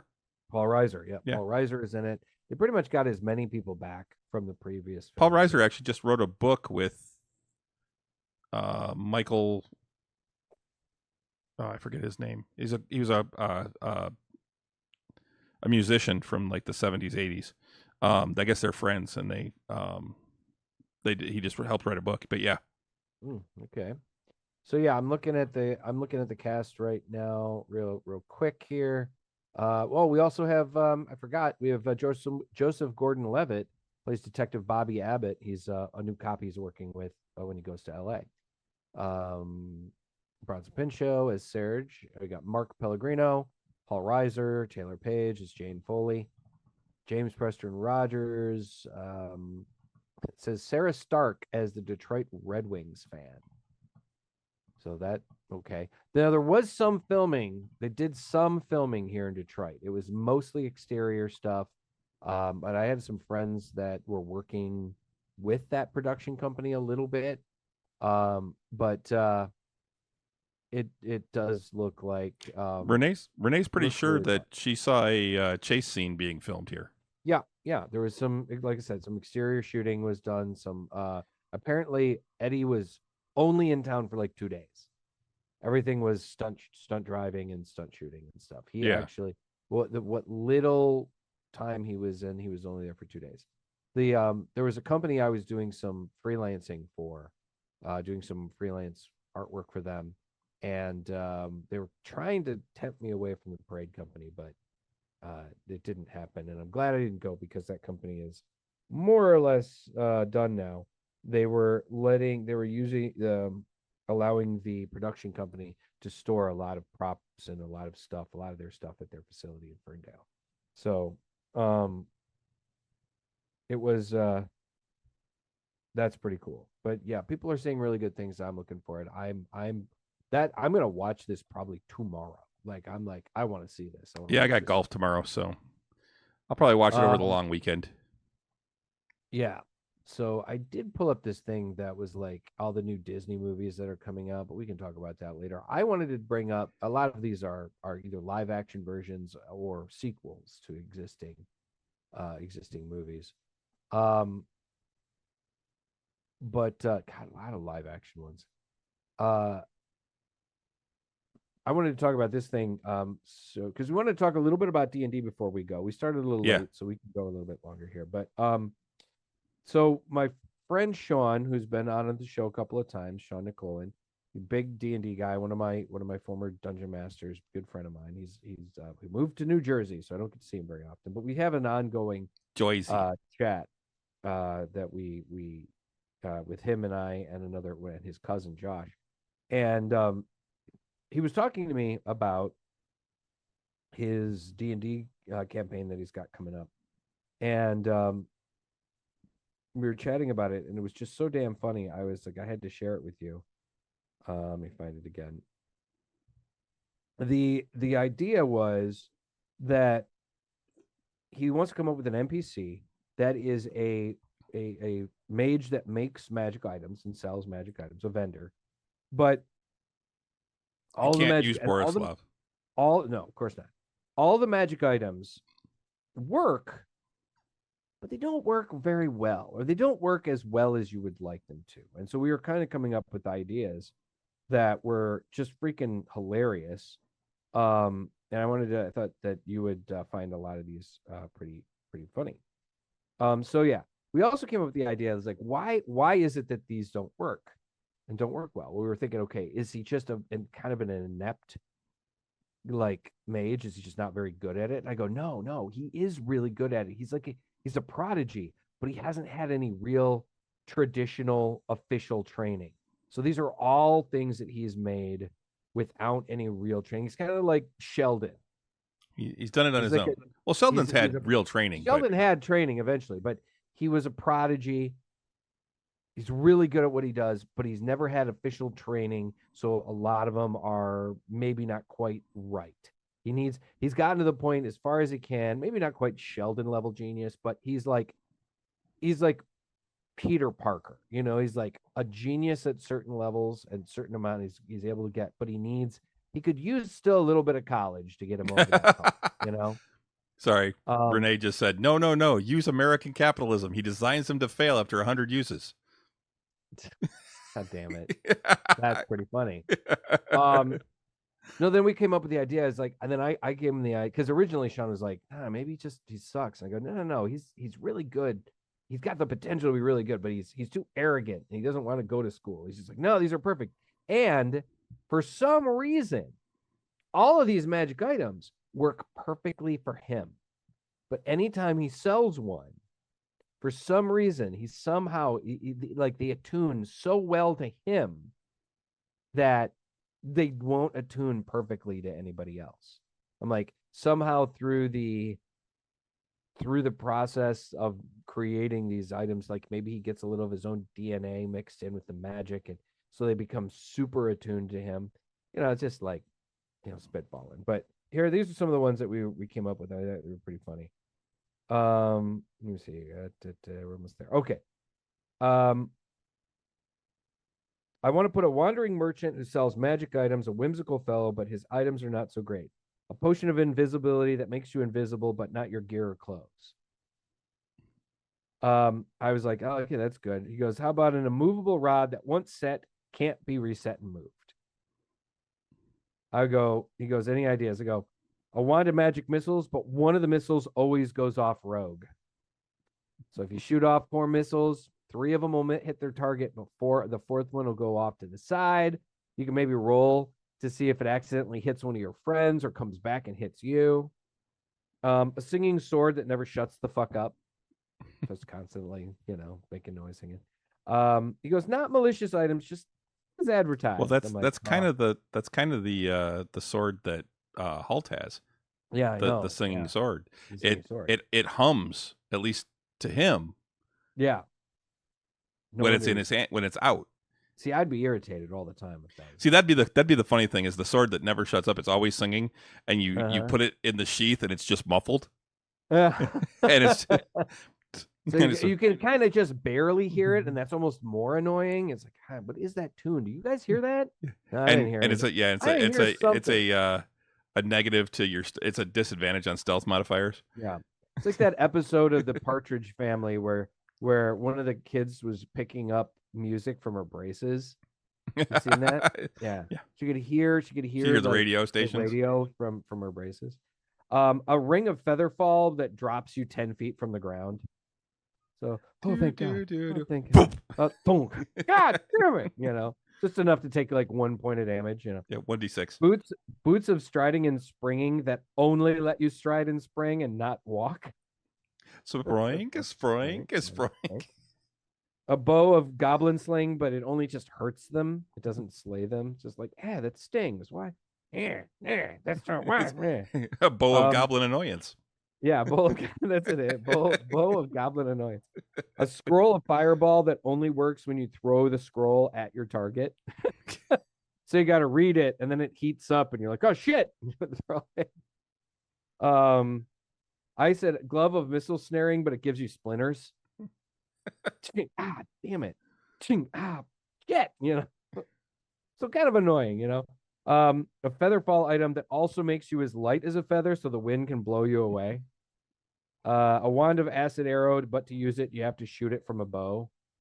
A potion of levitation, but you can't turn it off until it runs out. So you're constantly levitating for like an hour. A ring of time travel. That's where you just tie a string to him and pull him along. You tie the rope to him and pull him along like a balloon. God damn it. Nancy drink. I thought that tasted funny. A ring of time travel, only forward, only at normal speed. But it actually counters like slow and time stop. So it doesn't really, says it's like, it's a ring of time travel. A potion of fly, but only 5 feet off the ground. Let's see, a scroll of teleport. It's a scroll. Hover. It's a hover spell. A scroll of teleport, but your clothes and items show up 5 minutes after you do. So you show up naked. Oh damn. And then you try and take cover, and then your shit shows up 5 minutes later. A flame tongue sword like the one Marikaris has, but it only just gets warm. It's not even hot, just kind of warm. It goes, or a sword, a flame sword that does damage to you because it's on fucking fire when you're touching it. A scroll of dimension door, but it makes a real door appear for you to go through, and it's locked. That would suck. You cast a spell, and you're like, great. Hey, what the fuck is this? It's locked. Get the rogue. An ice blade that's made of real ice, and it breaks after 1 hit, and you have to put it in water for 12 hours to freeze and make a new blade. Troll's blood. This one was kind of fun. I thought this would be kind of cool. A troll's blood regeneration potion, but for the next 12 hours, you're very troll-like. Like all of a sudden, you're like, and you grow teeth, and so you're more like a troll. Warts and a big nose. Yeah, exactly. So you get regeneration for like 12 hours, but you look like a fucking troll. and you act like one too. You're kind of very trollish. How about a hat that gives you a charisma boost? Like maybe gives you a +1 or +2 to your charisma, but it makes you look and act like a drag queen. So you got RP shit going on Yeah. now. You're like, so all of a sudden you're super fabulous. Hello. Yeah. Fabulous. The hat of that's that he called it. Sean said that was the hat of slaying. Slay. Slay queen. See, he was just saying the top hat. It could be a top hat. Yeah, it could be a top hat. Gloves gloves of ogre power, but you speak like Arnold Schwarzenegger when you wear them. Get to the chopper. Get to the cart. Get on the cart. Like Do a it. good neighbor. Do it. Like it's not a tumor. It's a weapon. It's an axe wound. He goes, a lute that is incredibly loud whenever it's played, so it wrecks all stealth checks. So it's like a it would sound like an electric guitar. He goes, and then he was like a so everything you played would be like a loud guitar riff. And Sean was like, yeah, the lute of the wild stallions. And he's like, you put that in a ring. Be like a ring, and every time you strummed it like an air guitar, you'd hear it, you know. Stone skin potion, but you're also like stoned, dude. I like that one. Glasses of far seeing, but make you speak like Steve Urkel. Did I do that? You can see. And then he was like, there were a lot of ones that were like glasses of only far seeing. Yeah. I go, dude, if that's the case, they gotta be really thick and make your eyes look really big. A potion of only dark vision. Yeah, I can't see. It's a cloak of charisma, but everything you do is dramatic. That would totally go with the hat of the slaying. That'd be really great. Boots of haste, but you're 50% faster at everything, and you need to eat 6 times a day. So you're wearing these boots of haste, but you're not just running, man. You're what? Oh, everything is super fast. A potion of wisdom, but you wax philosophical about everything. And then I go, yeah, and you sound like an old man while doing it. These are some great thing. A potion of only water breathing. And then I brought up one that actually existed in the original D&D, which was the girdle of strength that reversed your gender. Oh, it was a cursed item. Yeah, it wasn't a girdle of strength. That's what it looked like, but it was the girdle of masculinity, femininity. Right. Yeah. So whatever you were, it reversed it. Mm-hmm. And I think there was and you had to get like a remove curse to get it off. You couldn't just to get. I mean, you could take it off, but you remained as that gender. So you had to get a remove curse. I could have swore it did give you at least some kind of positive to it, but I don't know. I don't think so. I think we're almost done here. I think one of the last ones, a potion of perspective.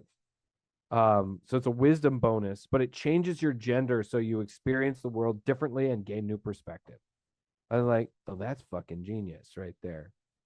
So anyway, I thought, like, weirdly enough, we were talking about this, and then a TikTok came up the other day of a guy talking about what are your favorite low, like almost useless magic items that are just funny or like have very little actual use.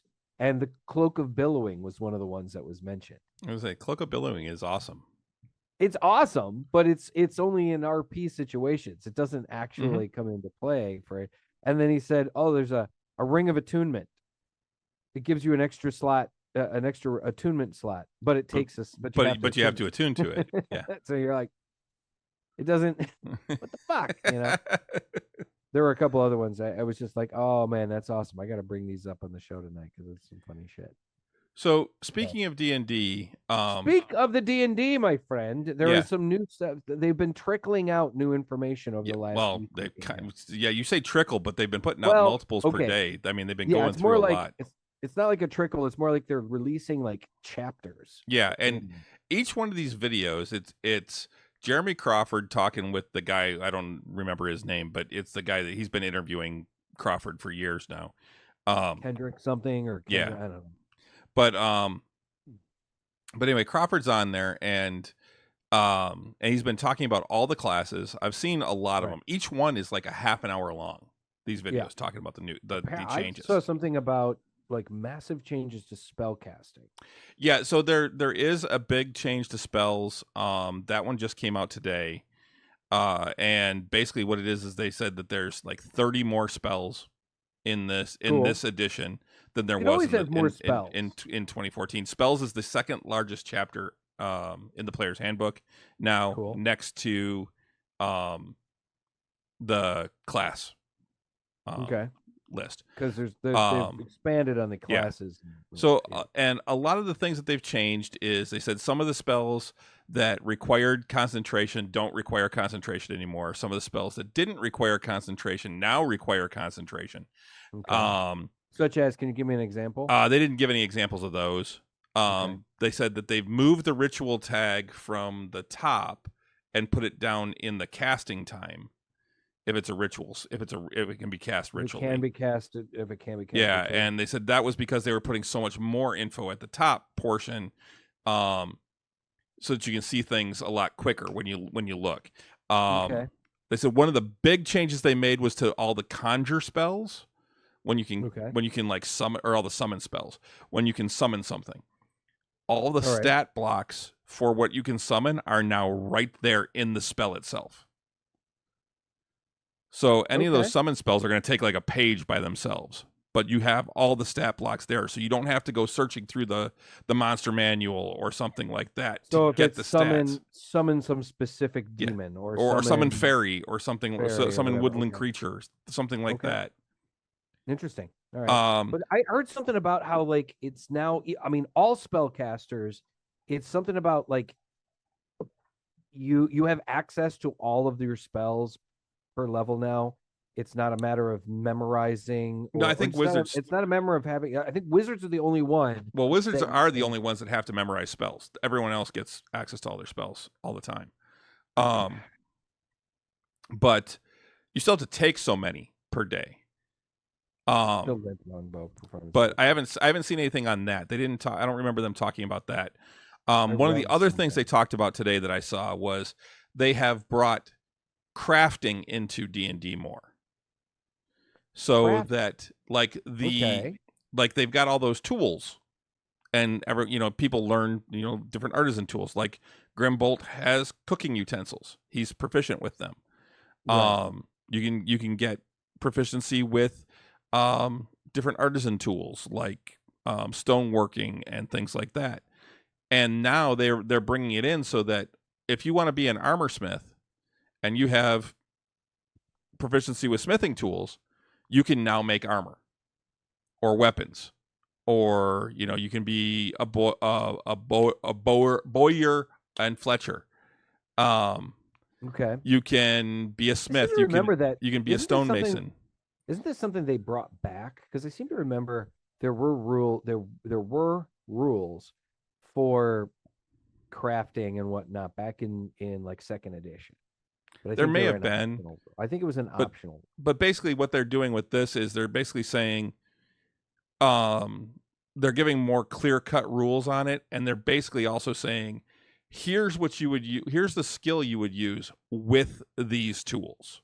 So, or like, here's the ability you would use. If you're trying to do this, you would use this ability, type of thing, to try and help people get an idea, because they left it really vague before, and they wanted it to become. They said it was something that was actually requested quite a bit, was more on how to craft things in D&D so they can build stuff. Yeah. So they're going to also have, as part of that, making potions of healing and spell scrolls, but any other magic items are going to be in the DMG. Sure. Yeah. Okay.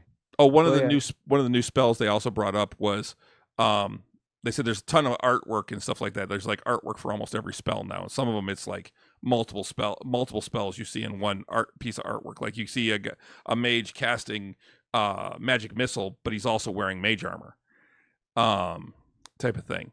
So that was kind of cool, and they showed some of the pictures. Like Everd's Black Tentacles is a picture of Everd casting black tentacles. Oh, okay, fucking cool. Yeah. They've added some spells for Jazeera, who is a member of the Circle of Eight.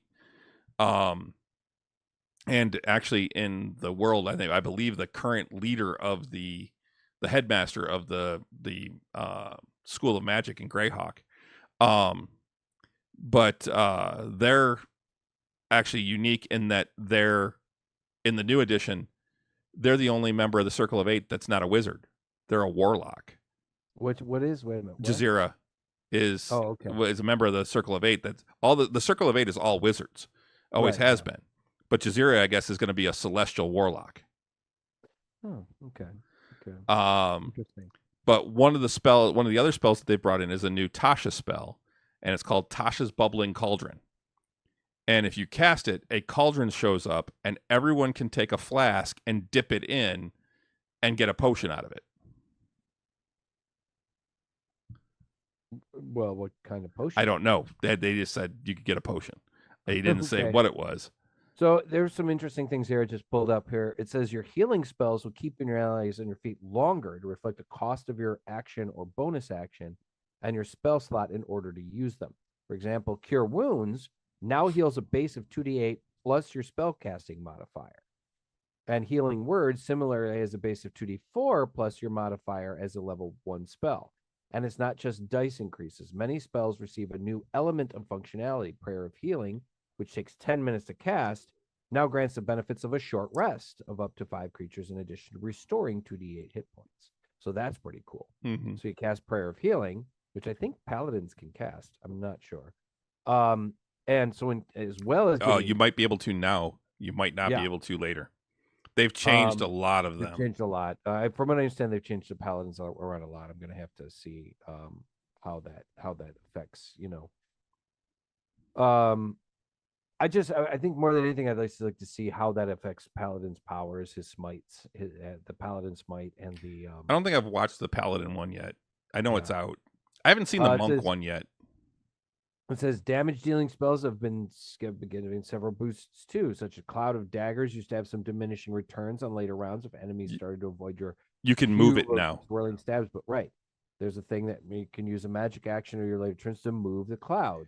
Similarly, Chromatic Orb has been updated with the potential to strike an additional enemy. Yeah, it bounces. Really embracing the dodgeball vibe of chucking a magically infused spear at your enemies.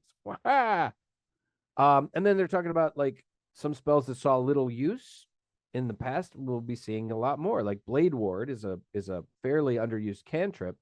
It costs an action, only lasted a turn, and only granted resistance to bludgeoning, piercing, and slashing damage for one turn. Now it takes a magic action. The cantrip lasts for a full minute with concentration and forces all enemies attacking you to subtract a die 4 from their attack roll for the duration.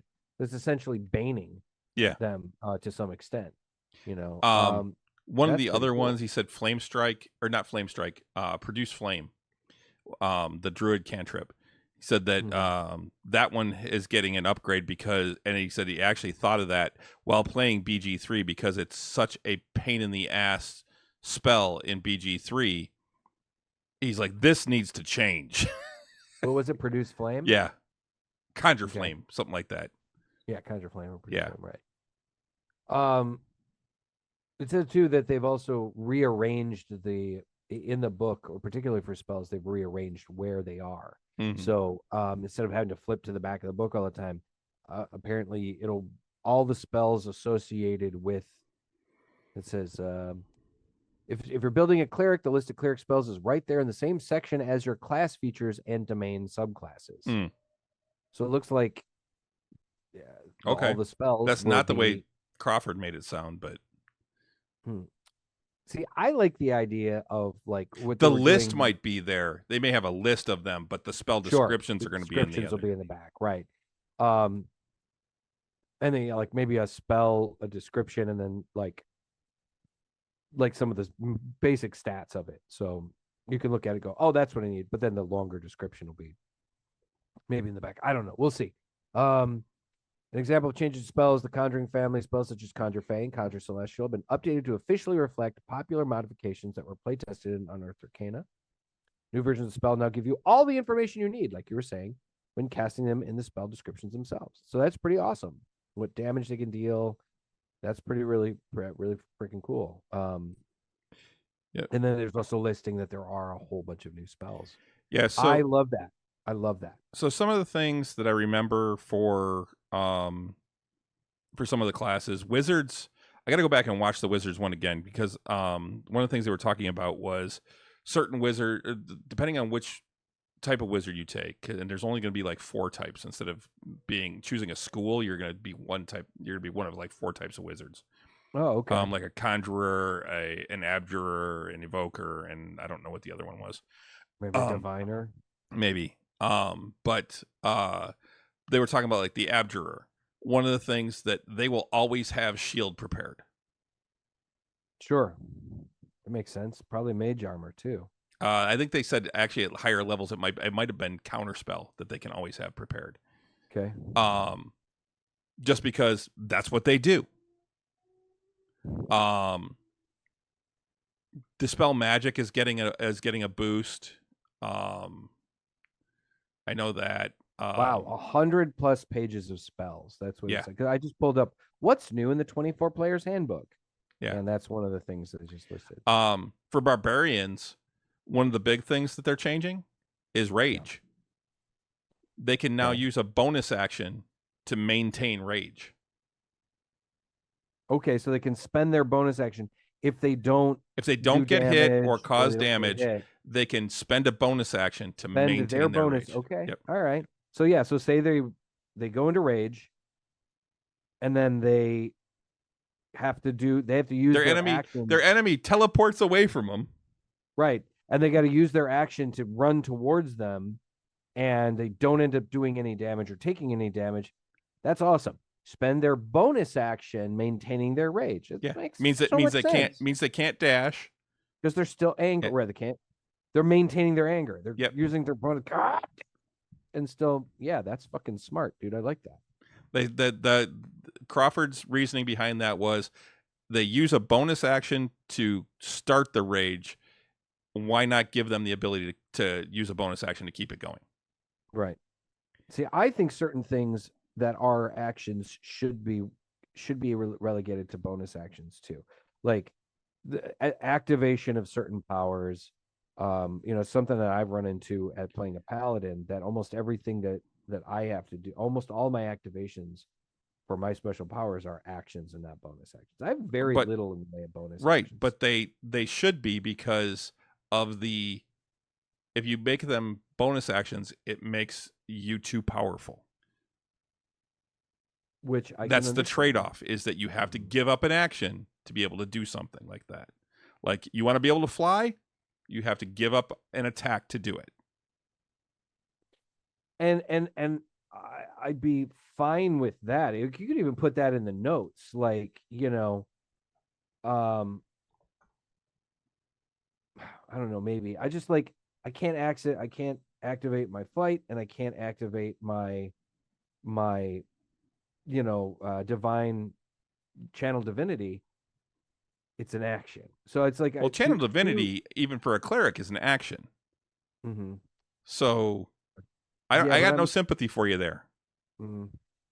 It just sucks though. I mean, I'm trying to, like, it could take me like at least a turn or two sometimes to basically power up to the level to where I want to be. So that it's the trade-off, dude. It sucks. It's the trade-off. You want the power. I mean, you got to pay the price. See, that's the other thing though too, is paladins, we have a limited, like, our smite is dependent on our spell list. Our spell. I would prefer your spell slots. Their spell slots. I would prefer that they were separate. Like, you got your spell slots and you got your smite. Nope. Slots. I agree with it being like, the way it is, because I'd even be willing to take less smites in a day if they were two separate things. Like, I currently have like seven smites, because I have 7 spell slots a day. It's my half my level. It's a trade-off. You have to decide what you want to use. Do you want to use your spells, or do you want to use your smites? No, It's and I true. But what I'm saying is, I would even if you can use my both, preference. if you can use both, your power just increased substantially. Well, what I'm saying is, I would take less of both, less spells, less smites, if they could be separate things. So, But like, I'd again, take. being able to not having to choose, that still increases your power substantially because I that don't means know, you man. I can think it still evens it. smite and you can still cast spells. I don't see that as being.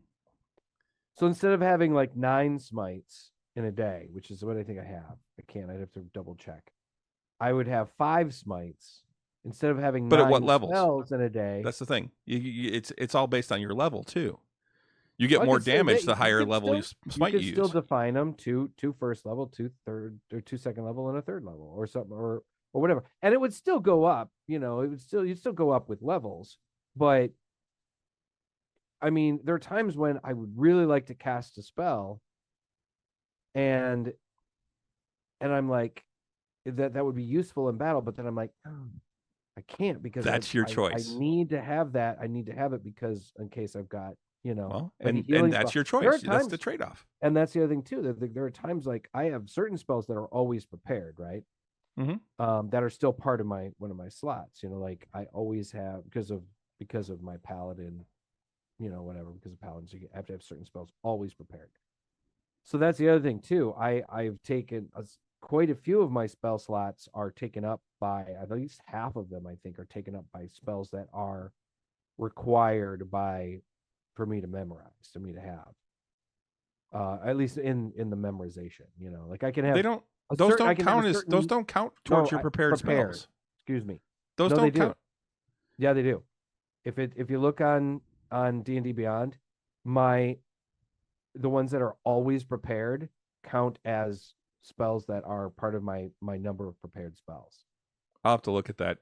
But yeah, I'm pretty sure. Renee said at least you're not null and voided by your own party member. You know what? Oh my God. Get over it. Jesus Christ. I'm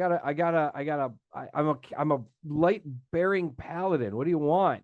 I'm not the only one that You casts have light. she built that character to do something, and you have pretty much stopped her from being able to play her character. You don't get just because you That don't is get to not cast your spells true. and do your smites. She has not been able to play her character the way that she wants to play it for years at this That point. is not true. She still gets to use her shadow powers quite often. She almost never does because you take up 40 fucking feet of bright light when you activate that sword. And I do a lot more damage with it too. Cough, cough, greedy cough, cough. You know what? No. Not efficiently. Oh, for fuck's sake. Look, I do potentially an additional, if I hit both times, I do an additional 46 fire damage with that bad boy. Every time, every round. It's a lot. Yeah, you're not doing 46. You do 2d12, 2d6. 2d6, but if I hit twice, it's 46. Yeah. If I hit both times, that's it's 24 points. Potentially, yeah. It's a lot. Yeah, you said but you said 40 something.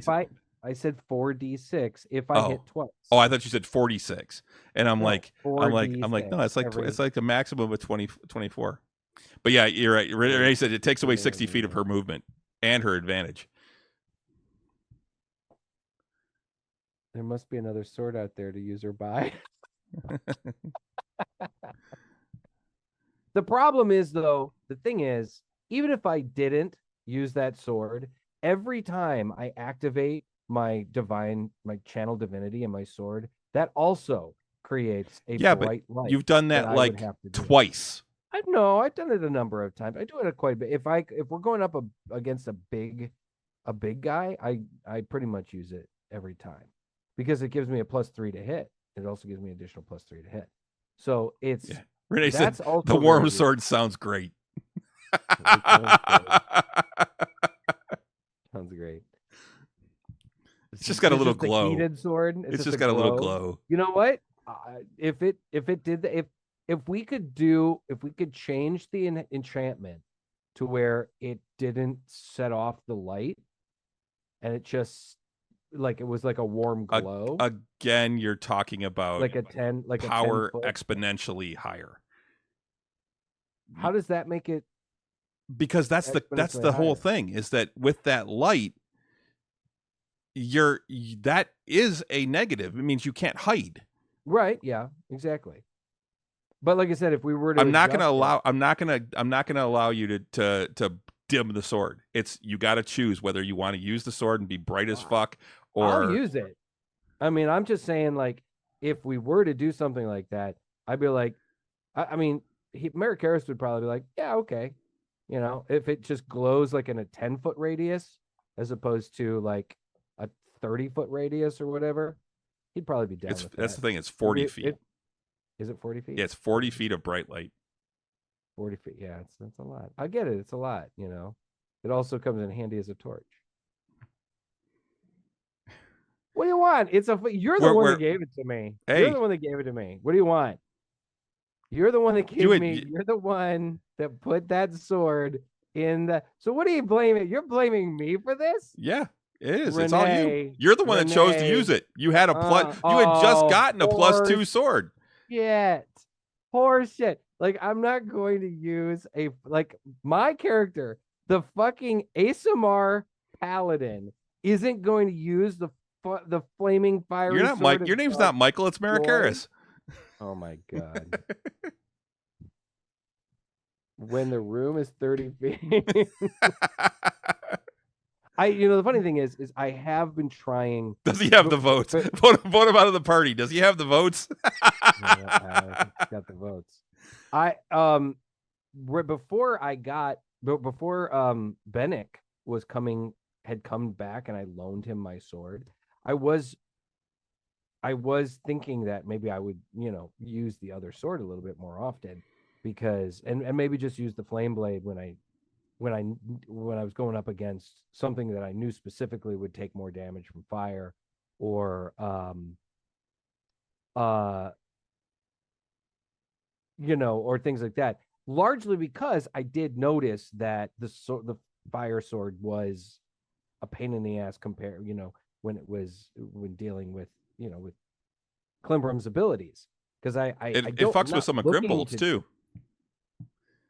What is his? Grimbold has, if he's in dim light or darkness, he can be invisible if he stays still.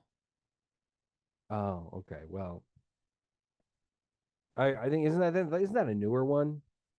No, he's had that for a while now too. Okay. But anyways, because I had noticed there were times when it was very useful for Klimbrum to be, to be able to utilize her skill set a little bit more effectively, and I don't always need to do that extra amount of damage. Oh yeah, invisible to people using dark vision. That's what it is. Invisible to people using. Oh, so it's not like one of those things he needs to use all the time. But anyway, so I was like, maybe I'll use the +2. Plus, on top of the fact that particularly Bob gives me so much shit about that sword, and the fact that I don't use it as often. But then, Ed came back to the party and he needed a better weapon. So I'm like, here, you can borrow this for a while. You don't need to attune to it. It's not an attunable weapon. And so I was going to use it more, and then he came back. So hopefully, now that we have all this extra money, and you got a little bit of cash. Oh shit! I didn't bring any glasses in. And he can get like a battle axe like he wants. He can give me my sword back, and I can go back to using it a little bit more often. In fact, I was thinking about just swapping it out as my main blade most of the time. So maybe Klimbrum will get the chance to, see, giving Bennick the sword makes complete sense. It did. Wings Kook. Thank you. I'm being generous of helping out a buddy. Magic sword. We should wrap things up. It's getting late. Guys, go to Pine Tar and leave him in the dirt so he's not so shiny. What's that? Coat him with pine tar. You're not helping, Jeepo. Like I said, a condom. I am a paladin. I'm supposed to shine. We should What wrap I things up, should though. do is get an enchantment on my Well, armor. Just makes me sparkle all the yeah. fucking time. We'll talk more about the changes to D&D in the future. I So think when this new when I think when this new player's handbook comes out, there's going to be enough substantial changes that I think I'm going to actually have to read this thing from front to fucking back.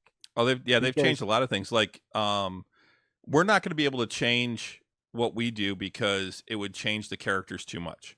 Like so we'll be sticking yep. to the older rules for the rest of this campaign because Mhm. both the things that Bennick's fighter subclass doesn't exist in the new book. Yeah, Neither I saw that. I saw you say and something neither about that. does his barbarian subclass. They're getting rid of the Oath of the Ancients, or not the Oath of the Ancients, the Path of the Ancients, Okay. which I actually thought was one of the cooler ones for the barbarian. But I mean, I like a lot of the changes they're making to the barbarian. The changes to the fighter are kind of cool. Weapon mastery, outside of the fact that you get to change it up, that kind of bugs me. But I don't hate weapon mastery as much as I did, as I thought I was going to, from what I've seen. So we'll see more as it comes out. But I'm not seeing any new paladin rules when I text it when I there's a type it video. into. There's a video out. I can get you the link because I think I've got it up here somewhere. I saw it. If you go to probably all of the videos are probably They're on on the D&D Beyond.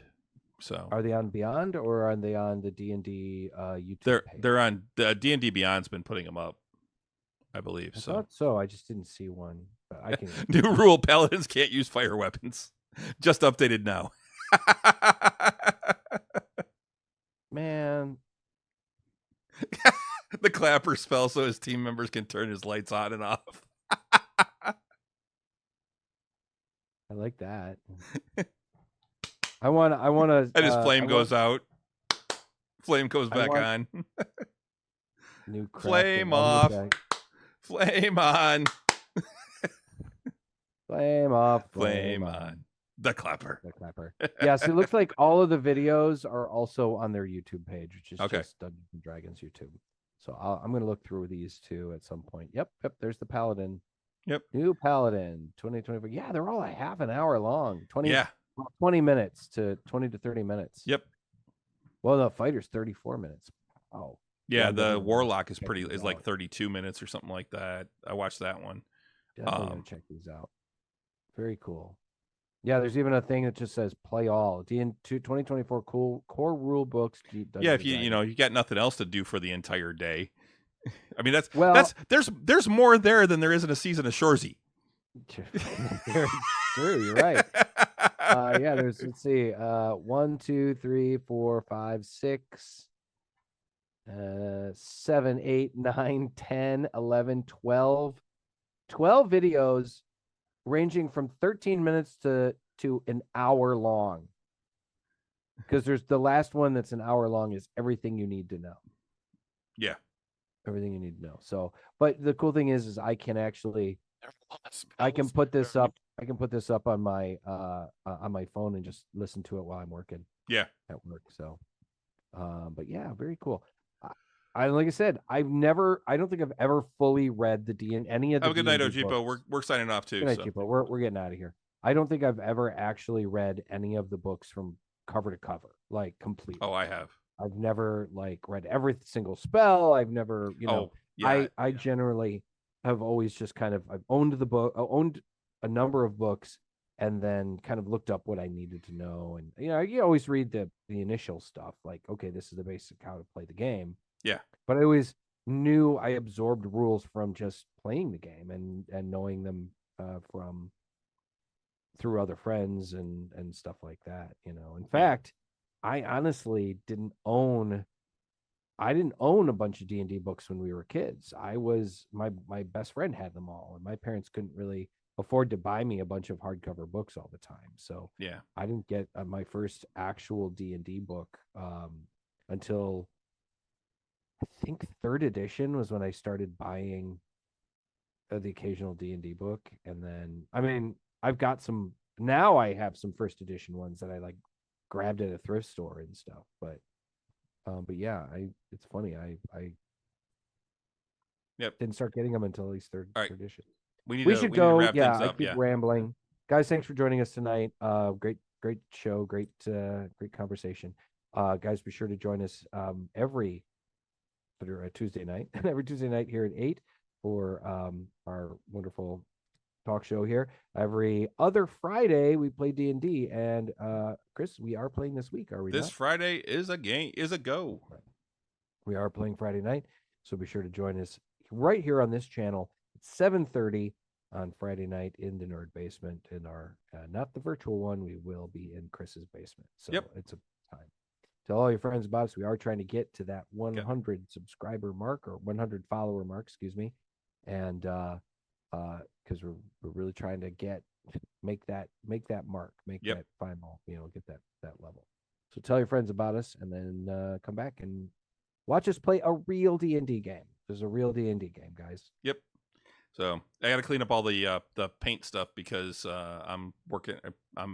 And modeling stuff because I'm working on building and painting my my new Warhammer army. We did just hit a major milestone in our campaign. Yep. So it should be interesting to see where our characters go from here. Level 14. Level. It doesn't sound the same as like level 9 or 7. We just hit level 14. Yep. So yeah, we've got some big things and changes to Yep. do. Ooh, Chris, that's the one thing we didn't think about.